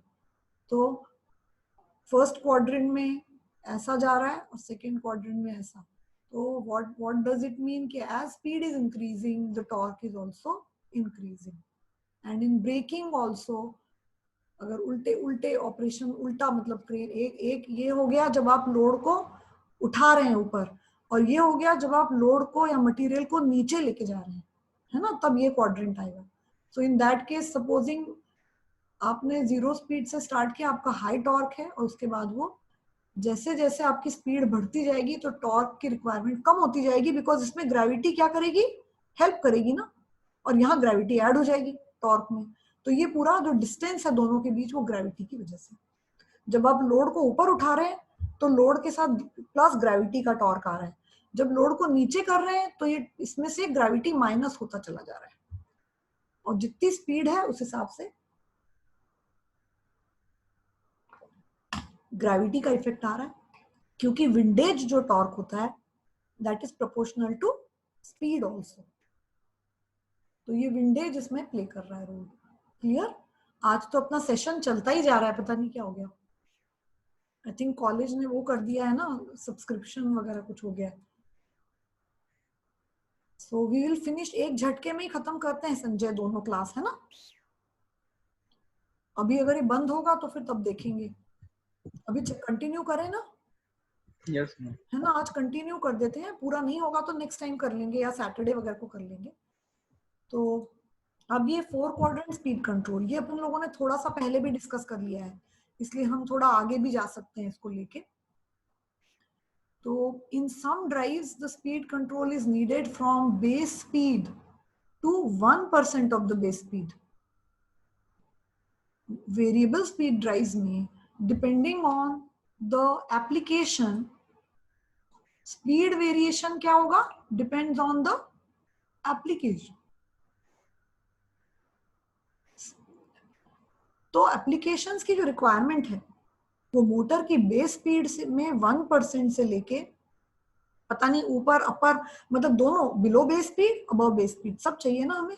So in some speed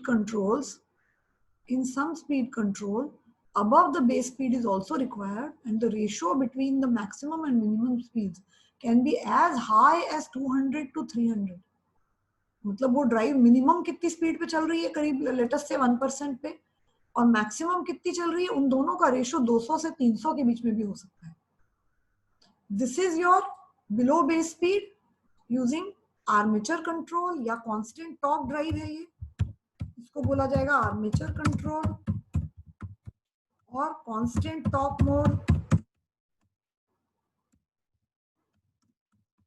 मैं एप्लीकेशन पॉइंट ऑफ व्यू से बता रही हूँ. And this one above base speed is also required. जो अबव बेस स्पीड है, above the base speed, this is by field control, constant power mode. ठीक है.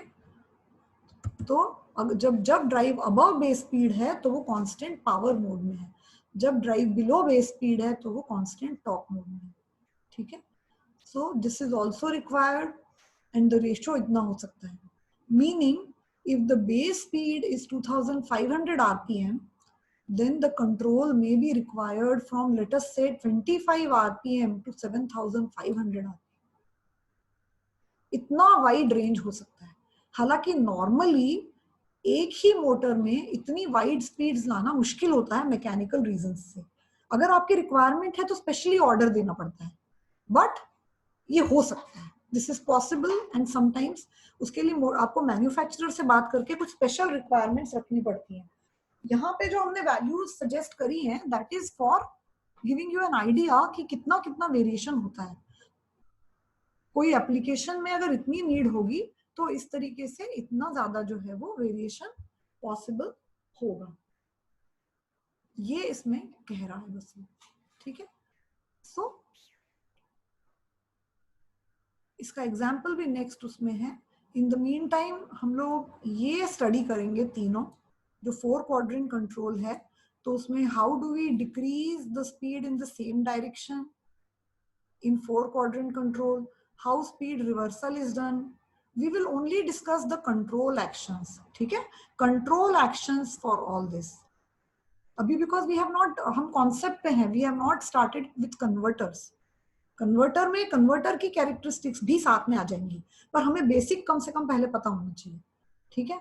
सो अब ये जो हम बात कर रहे थे स्पीड चेंज की, उसका भी एक आध एग्जाम्पल शायद इसमें है. हाँ, दिस एग्जाम्पल इज देयर. आप देखिए, constant and variable torque speed range examples. And ये कांस्टेंट एचपी का है दूसरा वाला. इनमें वही बेस स्पीड 2500 है, और आप अगर देखेंगे तो 25 आरपीएम से शुरुआत हो गई है, 25 आरपीएम से. ये एक पर्टिकुलर मोटर मैंने इंटरनेट से ही लिया है, और इसमें जो रेशो परसेंटेज में मोटर स्पीड और बेस स्पीड का रेशो क्या हो जाएगा, इसमें 1 हो जाएगा. मतलब this is 1% of the base speed. 1% of 2500 क्या हो जाएगा, 25 होगा. 5% ऑफ बेस स्पीड कितना होगा, 125. 10% ऑफ बेस स्पीड कितना होगा, 250. तो ऐसे करके 50% of this will be this. तो ये पूरी स्पीड रेंजेस हैं. मिनिमम 25 से लेके 1250 तक स्पीड्स चेंज हुई हैं इसमें, और बेसिकली 2500 तक हो सकती हैं, because this is below base speed requirement. And this is how the things will be in constant HP. अब आपको कांस्टेंट एचपी मतलब कांस्टेंट पावर ड्राइव में क्या होगा, you will get speeds above base speed. Above base speed मतलब 3750, 2500 से ऊपर चले गए आप, फिर 5000 पे चले गए आप, 7500 पे चले गए आप, 7500. तो इसमें आपकी 3 गुना, मतलब जो आपने वहां 300 सुना था, 300% जो है वो रेशो हो जाएगा. अगर आप इसका, ये मैक्सिमम स्पीड कितनी है 7500, मिनिमम कितनी है 25, तो रेशो कितना हो गया 300. सो if you get a wide range of speed control, तो we have to first realize कि कितनी requirements हैं इंडस्ट्रीज की. और इसीलिए ये हमने एक स्पेसिफिकेशन शीट जो है वो किसी एक वेरिएबल स्पीड ड्राइव की ली है. Constant horsepower applications have a speed range where the base speed is the lowest speed, not the top speed. ये तो क्लियर है ना. कांस्टेंट एचपी मतलब constant power mode. Constant power mode में आप base speed से ऊपर जाते हैं हमेशा. ठीक है. तो बेस स्पीड जो है उसकी लोएस्ट स्पीड होगी, और उसके बाद स्पीड बढ़ाते जाएंगे depending on motor size and load type. Very wide ranges as shown above are not possible for all motors. ऐसा नहीं कि आप सोचोगे कि कोई सी भी मोटर ले लो और उसमें हम ऐसे 1% से लेके पूरे 300% तक स्पीड में चेंज कर पाएंगे बेस स्पीड में. Special motors will be required to withstand such a large variation. नहीं तो नॉर्मली क्या होगा, या तो सिर्फ ये रिक्वायरमेंट होगी या सिर्फ ये रिक्वायरमेंट ज्यादा होगी. मतलब मोस्टली ऑपरेशंस में एक ही मोटर में दोनों की जरूरत कम पड़ती है. अगर पड़ी तो हमें वैसा अरेंजमेंट करना पड़ेगा. ठीक है. मे बी हमको नंबर ऑफ पोल्स डिफरेंट रखने पड़ेंगे, और मे बी स्टेटर के अंदर 2 टाइप की वाइंडिंग्स रखनी पड़ेंगी जो अलग अलग, मतलब मोड, जब ये कांस्टेंट टॉर्क मोड है और ये कांस्टेंट पावर मोड है.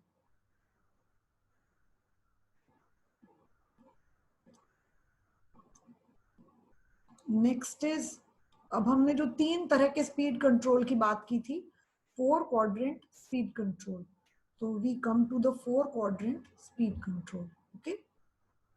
इसी का की मैं बात कर रही थी कि ये पॉइंट मैक्सिमम टॉर्क है, ये मैक्सिमम पावर कैरेक्टरिस्टिक है. अगर आप टॉर्क स्पीड कैरेक्टरिस्टिक में if you want to plot a curve where every point will give maximum power, तो you will get this shape. This shape, कहीं पे भी ये वाला shape will correspond to maximum power या constant power mode. अगर ये इससे कम पे आप ऑपरेट कर रहे हैं तो मैक्सिमम पावर नहीं हुआ, बट ये when your speed is increasing and torque is reducing, speed is increasing, torque is reducing, speed is increasing, torque is reducing, finally you reach the critical speed and there is no other change possible. So this type of characteristic is constant power characteristic. When speed is increasing but torque is fixed, speed is increasing, power is also increasing, but torque is fixed. Again fixed का मतलब जो है वो ये नहीं है कि fixed है, ये इसकी कैपेबिलिटी फिक्स्ड है। अगर लोड इससे कम होगा तो कहीं अंदर ऑपरेट करेगी ड्राइव, बट अगर ऑपरेट यहाँ कर रही है, अगर लोड बढ़ा तो वो इस पॉइंट तक आ सकती है। दिस इज द इसकी लिमिट है, इसकी बाउंड्री है। ये जो लाइंस हैं ये बाउंड्रीज को शो कर रही हैं, ठीक है। लेकिन इनका बहुत इंपॉर्टेंस है। कंट्रोल जब भी आप करेंगे तब आप इन्हीं बाउंड्रीज पे ऑपरेट करेंगे, ठीक है। जैसे देखिए लोड में S1 या S2 पे आप ऑपरेट कर रहे थे, you are not operating at maximum power, but जब आपको स्पीड चेंज करने को बोला गया, अभी क्या कहा गया है, decrease in speed in the same direction from S1 to S2। हमें स्पीड कम करनी है, लोड की कैरेक्टरिस्टिक है, ये मोटर की पूरी कैपेबिलिटीज हैं, सिर्फ कैपेबिलिटीज। हमें स्पीड कम करनी है, तो how do we do it? पहला, the converter transfers the operation to point A in the braking quadrant.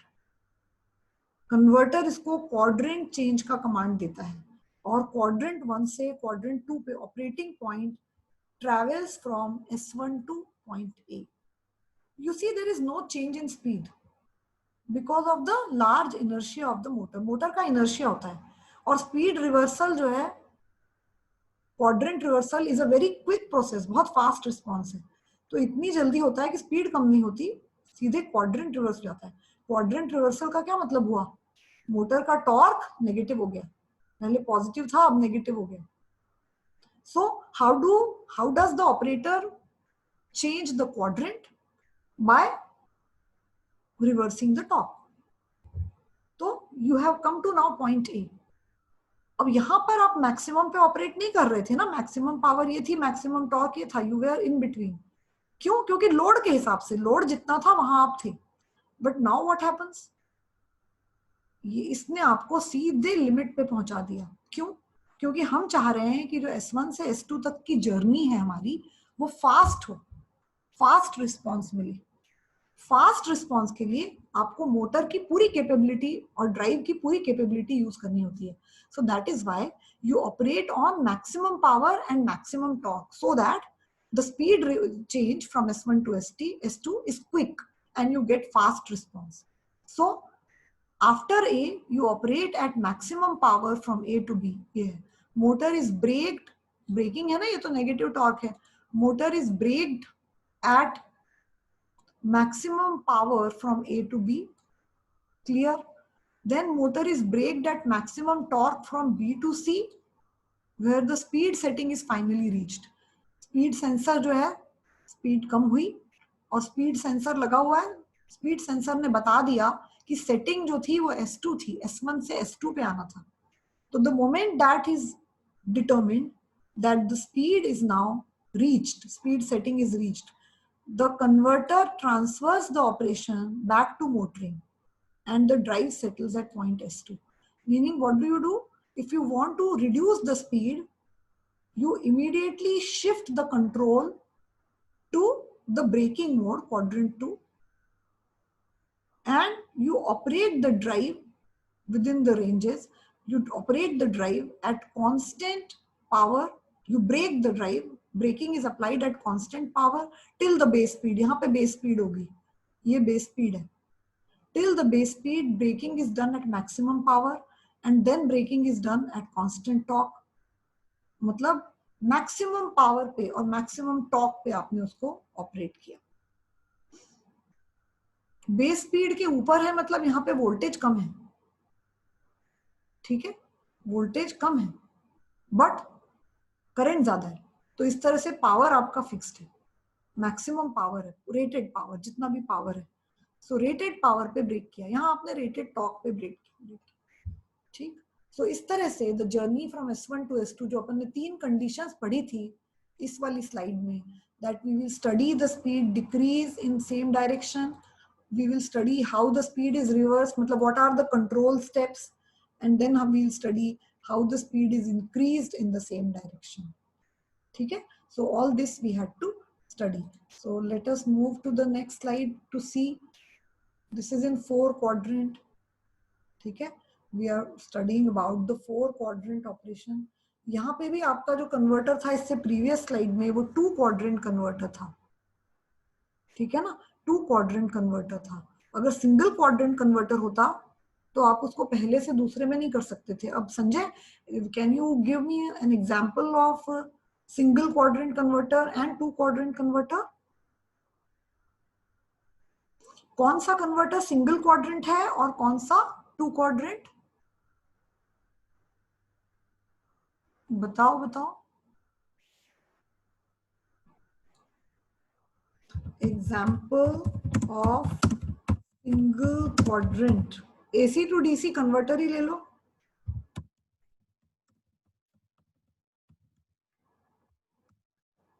Double quadrant रहता है, मैं AC to DC कौन सा? एसी टू डीसी के तो बहुत सारे वो है ना, ने मतलब कई सारे यस आर्किटेक्चर्स हैं। यस मैम है। मैंने फुल ब्रिज रहता है मैं वो 2 क्वाड्रेंट्स में रहता है मैम। कौन सा? और जो मैम वो ma'am full full bridge converter. Converter में। हाँ यस मैम। हाँ, और जो फुल मैम फुल। सेमी रहता है मैम, मैम हाँ, सेमी 4 क्वाड्रेंट रहता है। नहीं नहीं, सेमी नहीं, dual converter is four quadrant, है ना। Yes dual ma'am yes quadrant ma'am. Is dual, जिसमें दोनों, मतलब फोर क्वाड्रेंट का मतलब कि उसका वोल्टेज भी पॉजिटिव नेगेटिव कर सकते हैं और करंट भी पॉजिटिव और नेगेटिव दोनों पॉसिबल है। That is four quadrant. तो अगर आप AC to DC bridge converter की बात करें, तो जिसमें चारों कंट्रोल्ड डिवाइसेस लगी हैं, मतलब एससीआर हैं या आईजीबीटीज हैं, चारों एससीआर हैं या चारों आईजीबीटी हैं, तो वो फुल कन्वर्टर है। क्योंकि उसमें अगर आप 90 से ज्यादा फायरिंग एंगल करेंगे तो वोल्टेज नेगेटिव हो जाएगा। तो वोल्टेज नेगेटिव हो गया मतलब क्वाड्रेंट, सेकेंड क्वाड्रेंट आ गया। ठीक है। तो वो जो ड्राइव होती है, मतलब fully controlled rectifier, fully controlled rectifier is a two quadrant converter. और सेमी कन्वर्टर जो होता है, जिसमें दो एससीआर और दो डायोड होते हैं, या दो कंट्रोल्ड स्विचेस और दो डायोड, उसमें क्या डायोड की वजह से रिवर्सल नहीं हो पाता, डायोड में तो करंट एक ही डायरेक्शन में जाएगी, तो वो सिंगल क्वाड्रेंट होता है। मतलब उसमें ये सिर्फ इतना ही आएगा, यस यहां से लेके यहां तक का पोर्शन, बस, और कुछ नहीं होगा। सिंगल क्वाड्रेंट कन्वर्टर में आपका रिवर्सल नहीं हो पाएगा, स्पीड आप दूसरे क्वाड्रेंट में नहीं जा सकते, क्योंकि वोल्टेज नेगेटिव कभी होगा ही नहीं। उसमें नेगेटिव आता है क्या? जब आप वेवफॉर्म भी बनाते हैं तो नेगेटिव नहीं आता ना, क्योंकि डायर ऑफ हो मतलब theta omega T is yes equal to ma'am 100, जब 90 पॉजिटिव। डिग्री आता है, हाँ 180 आता है, तो वहीं पे स्टॉप हो जाता है ना, नेगेटिव एक्सकर्शन नहीं आते। तो वेवफॉर्म जो है, आउटपुट वेवफॉर्म, वो सेमी कन्वर्टर का बेटर होता है। कॉस्ट भी सेमी कन्वर्टर की कम होती है, क्योंकि दो एससीआर है और दो डायोड है। बट ओनली थिंग इज कि it is not a reversible drive. लेकिन हर जगह रिवर्सिबल जरूरत भी नहीं होती है, मोस्टली तो ऑपरेशन एक ही डायरेक्शन में चलता है। तो जो भी एप्लीकेशंस में रिक्वायरमेंट नहीं है रिवर्सल की, स्पीड रिवर्सल की,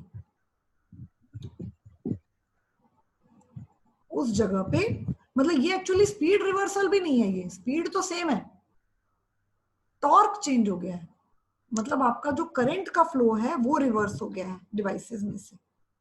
करंट तो रिवर्स नहीं हो सकता, वोल्टेज रिवर्स हो गया है, तो पावर रिवर्स हो गया है। इसका मतलब जो क्वाड्रेंट 1 है उसमें मोटर सोर्स से पावर ले रही है, और क्वाड्रेंट 2 में मोटर सोर्स को पावर लौटा रही है। दिस इज इसमें, क्योंकि वोल्टेज नेगेटिव हो गया, करंट पॉजिटिव ही है। कन्वर्टर में से करंट हमेशा एक ही दिशा में बहती है, ऑलवेज। तो V नेगेटिव है, करंट पॉजिटिव है, तो वी आई क्या हो जाएगा? नेगेटिव हो जाएगा। तो इस समय फुल्ली कंट्रोल्ड कन्वर्टर में power is returned back to the source, it goes back to the source. और फुल्ली कन्वर्ट, मतलब सेकेंड क्वाड्रेंट में जब वो ऑपरेट कर रहा है, तो उसको बोलेंगे, मतलब अगर ऊपर इतना पोर्शन है तो वो फुल्ली कंट्रोल्ड ड्राइव है। तो ड्राइव ऐसे आपकी ऐसे भी जा सकती है स्पीड, और स्पीड इस तरह से रिड्यूस भी हो सकती है।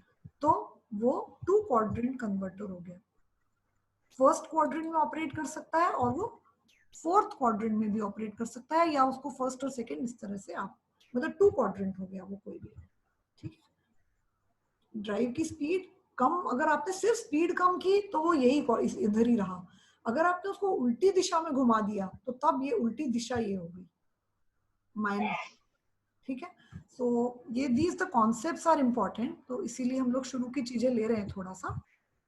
अब हम क्या बोल रहे हैं, ये क्वाड्रेंट 1 को क्या बोलते हैं, फॉरवर्ड मोटरिंग। ये फॉरवर्ड है और ये रिवर्स है, ठीक है। This is forward direction and this is reverse direction. तो ये वाले को बोलेंगे जो यहां से बन रहा है, ये फॉरवर्ड है और ये रिवर्स है, तो ये बोलेंगे फॉरवर्ड मोटरिंग। इसको क्या बोलेंगे, फॉरवर्ड ब्रेकिंग, ठीक है। इसको बोलेंगे रिवर्स मोटरिंग, रिवर्स मोटरिंग। और ये रिवर्स ब्रेकिंग। मतलब अगर इस जगह चल रही है ड्राइव तो इसका मतलब ये मोटरिंग ही कर रही है, लेकिन उल्टी दिशा में एज ए मोटर काम कर रही है इस डायरेक्शन में। वो जैसे वही हो गया ना कि आपको लोड को मतलब एक पानी ऊपर खींचना है और फिर पानी को नीचे डालना, मतलब नीचे लेके जाना है, तो मोटर की स्पीड उल्टी हो गई ना, काउंटर क्लॉकवाइज हो गई ना। तो उल्टी हो गई स्पीड तो आपका ऑपरेटिंग पॉइंट जंप करके यहाँ इस क्वाड्रेंट में आ जाएगा, यहाँ से यहाँ आ जाएगा।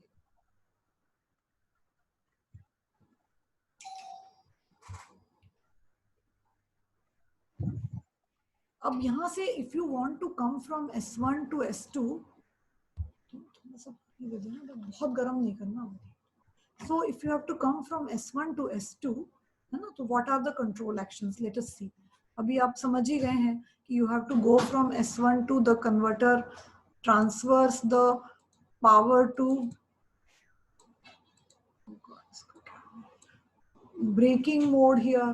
After that यहाँ से A to B मतलब क्वाड्रेंट शिफ्ट कर दिया, उसके बाद A to B में ज्यादा नहीं करना, बिल्कुल कम, A to B maximum power braking at maximum power, B to C braking at constant torque, speed becomes 0 here, okay. At 0 speed the torque is आपका जो है ये मतलब ये थर्ड क्वाड्रेंट में आ गया। तो from C to D in this way, these are the steps which are written।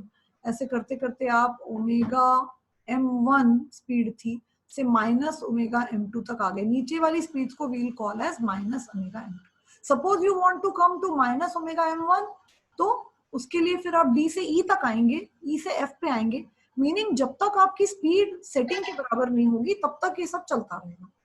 at whichever point your speed becomes equal to the speed setting, okay, then you will stop there। अब यहाँ पे क्या problem है कि यहाँ आपको वापस नहीं इधर जाना है, so इधर आप look at the point 3, at point 4, at point D the motor is permitted to change its torque।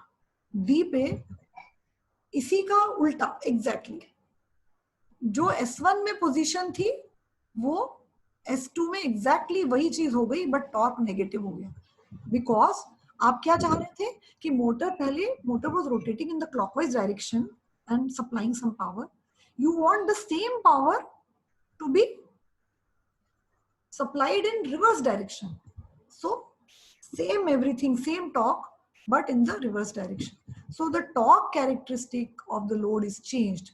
At D the motor is permitted to change its torque and settle at this point S2 D पे, where the motor torque equals the load torque। ये load torque है ना, तो अब motor ने दो चीजें D पे आके क्या किया, दो चीजें मैच करी।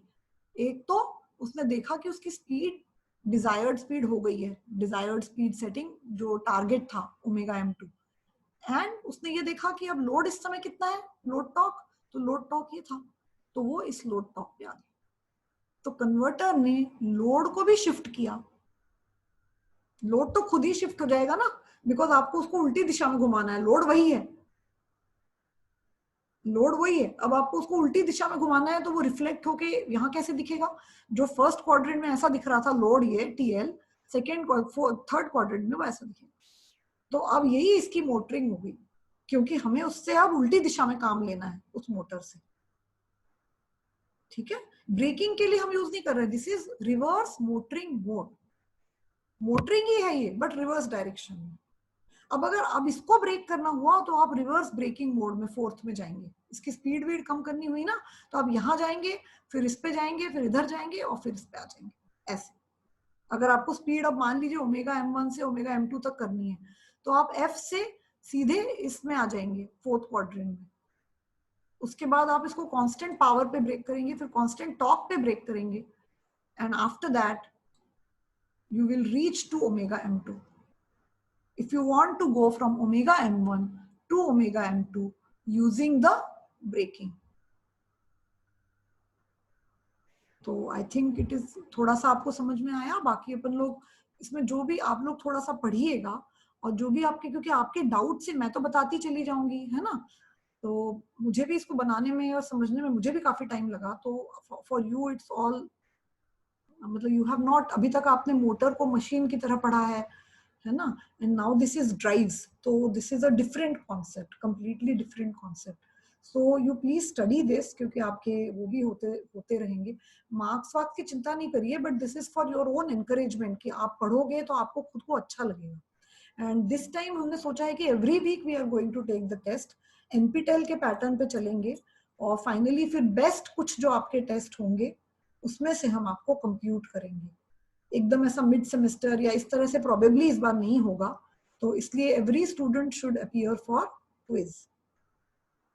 क्विज आपको जरूर देना चाहिए, उससे आप कंटिन्यूअसली लर्न भी करते रहेंगे थोड़ा थोड़ा सा, ठीक है ना। तो अब ये हो गया हमारा। अब कमिंग टू नेक्स्ट, इसमें अपन लोग इंक्रीज इन स्पीड की बात कर रहे हैं, from S2 to S1 means the drive was operating eight omega m2, और ये सिंगल क्वाड्रेंट कन्वर्टर है। तो मान लीजिए आपको सिंगल क्वाड्रेंट कन्वर्टर में स्पीड को S2 से S1 पे बढ़ाना है, घटा भी ऐसे ही सकते हैं, सेम घटाना होगा तब भी। फिर इधर टू क्वाड्रेंट में तो आपने क्वाड्रेंट चेंज किया था, but this is a single quadrant converter, this is a single quadrant converter. मैंने सिंगल क्वाड्रेंट कन्वर्टर का एग्जांपल आपको दिया, bridge semi converter, full wave semi converter, या हाफ वेव जिसको, हाफ कंट्रोल्ड कन्वर्टर जिसको बोलते हैं, हाफ वेव नहीं, हाफ कंट्रोल्ड। सो सेम चीज, आप S2 पे थे, what happened, the operator shifted the operating point to constant torque. इस जगह पे तो टॉर्क कम था ना, बट इसको ब्रेक करने के लिए इसको कांस्टेंट टॉर्क पे शिफ्ट किया, इतना कांस्टेंट मैक्सिमम टॉर्क। नेचुरली अगर इसका टॉर्क बढ़ा दिया तो इसकी स्पीड कम हो गई, because you increased the torque, so speed was reduced. इस जगह पे बेस स्पीड आ गई, है ना, सॉरी अपन इंक्रीज की बात कर रहे हैं ना, इंक्रीज, रिड्यूस नहीं, यहाँ इंक्रीज कर रहे हैं। हाँ, तो इंक्रीज की बात कर रहे हैं तो क्या होगा, you were at S1, okay, in this way, यहाँ पे हम इधर आ गए, स्पीड वाज इंक्रीज, टॉर्क बढ़ेगा तो स्पीड बढ़ेगी ना, तो मोटर का टॉर्क बढ़ा ना, लोड का नहीं, मोटर का टॉर्क बढ़ा। तो बिकॉज मोटर का टॉर्क बढ़ा तो इसलिए स्पीड बढ़ी, बढ़ते बढ़ते बेस स्पीड पे पहुंच गई, बट हमारी सेटिंग तो और हाई है। तो व्हाट हैपेंड, यहाँ पे आने के बाद हमने उसको मैक्सिमम पावर मोड में शिफ्ट किया। ये सब कमांड डले होते हैं, प्रोग्राम्ड होता है, drive is program. So the moment the speed is equal to base speed, sensor tells you and you shift it to constant power mode, so the drive is supplied with constant power now। यहाँ पे उसका torque maximum किया था, तो constant power mode में speed बढ़ती चली जाएगी उसकी, पहले कांस्टेंट टॉर्क मोड में स्पीड बढ़ती गई, मतलब क्या हुआ, basically you are increasing the voltage. यहाँ पे वोल्टेज बढ़ाया तो स्पीड बढ़ी, फिर यहाँ आप बेस स्पीड पे पहुंच गए, तो अब तो वोल्टेज नहीं बढ़ सकता, तो अब आपने क्या किया, फील्ड वीकनिंग किया, और इसका मतलब ये हुआ कि यू ऑपरेटेड द मोटर, यहाँ पे ब्रेकिंग नहीं है, यहाँ मोटरिंग ही है पूरा, ब्रेकिंग नहीं है ना, फॉरवर्ड मोटरिंग। तो you operated the motor at maximum power, पहले यू ऑपरेटेड द मोटर, ये जो टॉर्क था उसकी जगह you operated the motor at maximum torque, then you operated at maximum power till the desired speed setting was reached. After that you shifted the operating point to the, मतलब when the motor torque becomes the load torque, then equilibrium is reached at this point. This was the load torque, and motor also develops the same torque. So in this way, this is the command for increasing the speed in the same direction. Okay, so actually I had planned ये जो मैंने आपको पढ़ाया था, तो मैंने सोचा था कि ये एक ही लेक्चर में कर लूँ, मतलब एक लेक्चर में कर लूंगी, लेकिन आज तो ऑलमोस्ट 1 बज रहा है, और आज जूम ने पता नहीं क्या हमारी मेहरबानी करी है, आज तो चलता ही जा रहा है I think. So what we do is कि next lecture we will keep for next day, Friday we'll discuss, क्योंकि वो एकदम डिफरेंट है. वो we are starting in the next lecture, we are starting the unit 1 converter fed DC drives, and we'll have all those. यही converter, this is a fully controlled converter, this is a 2 quadrant converter.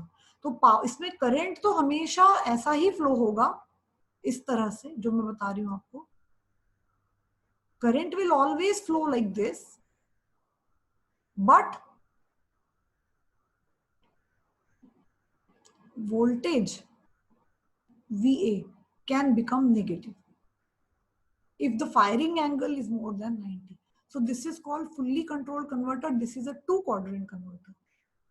ठीक है. और अगर यहाँ नीचे के T3 और T4 की जगह पे हम डायोड लगा देंगे तो ये सिंगल क्वाड्रेंट कन्वर्टर बन जाएगा. Please understand. Okay. So single phase semi controlled rectifier, fully controlled की जगह semi controlled rectifier will be called as a single quadrant converter. मैं उसमें लिख भी दूंगी.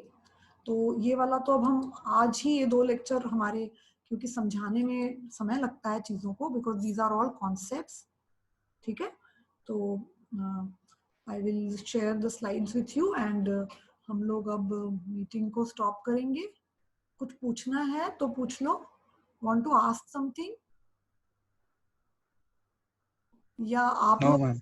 नहीं, तो आप पढ़ोगे तब आपको कुछ डाउट्स आएंगे, या जब एक्चुअली, इसीलिए मैं जब क्वेश्चंस आपको दूंगी, असाइनमेंट दूंगी, या असाइनमेंट में भी एक्चुअली वही सब आपको कॉपी करके लिखना ही रहेगा, बट आप लोग उसको समझ लोगे. और कुछ असाइनमेंट गूगल बेस्ड रहेगा, जैसे मैंने अभी एग्जांपल दिया था.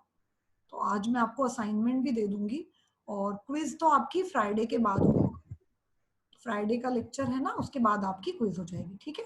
और फिर अगर जरूरत हुई तो बीच बीच में हम लोग सैटरडे को थोड़ी देर के लिए ऐसे इनफॉर्मल क्लास, उसमें कोई लेक्चर नहीं होगा, हम लोग क्विज को डिस्कस करेंगे, जो भी क्विज आपको दी जाएगी.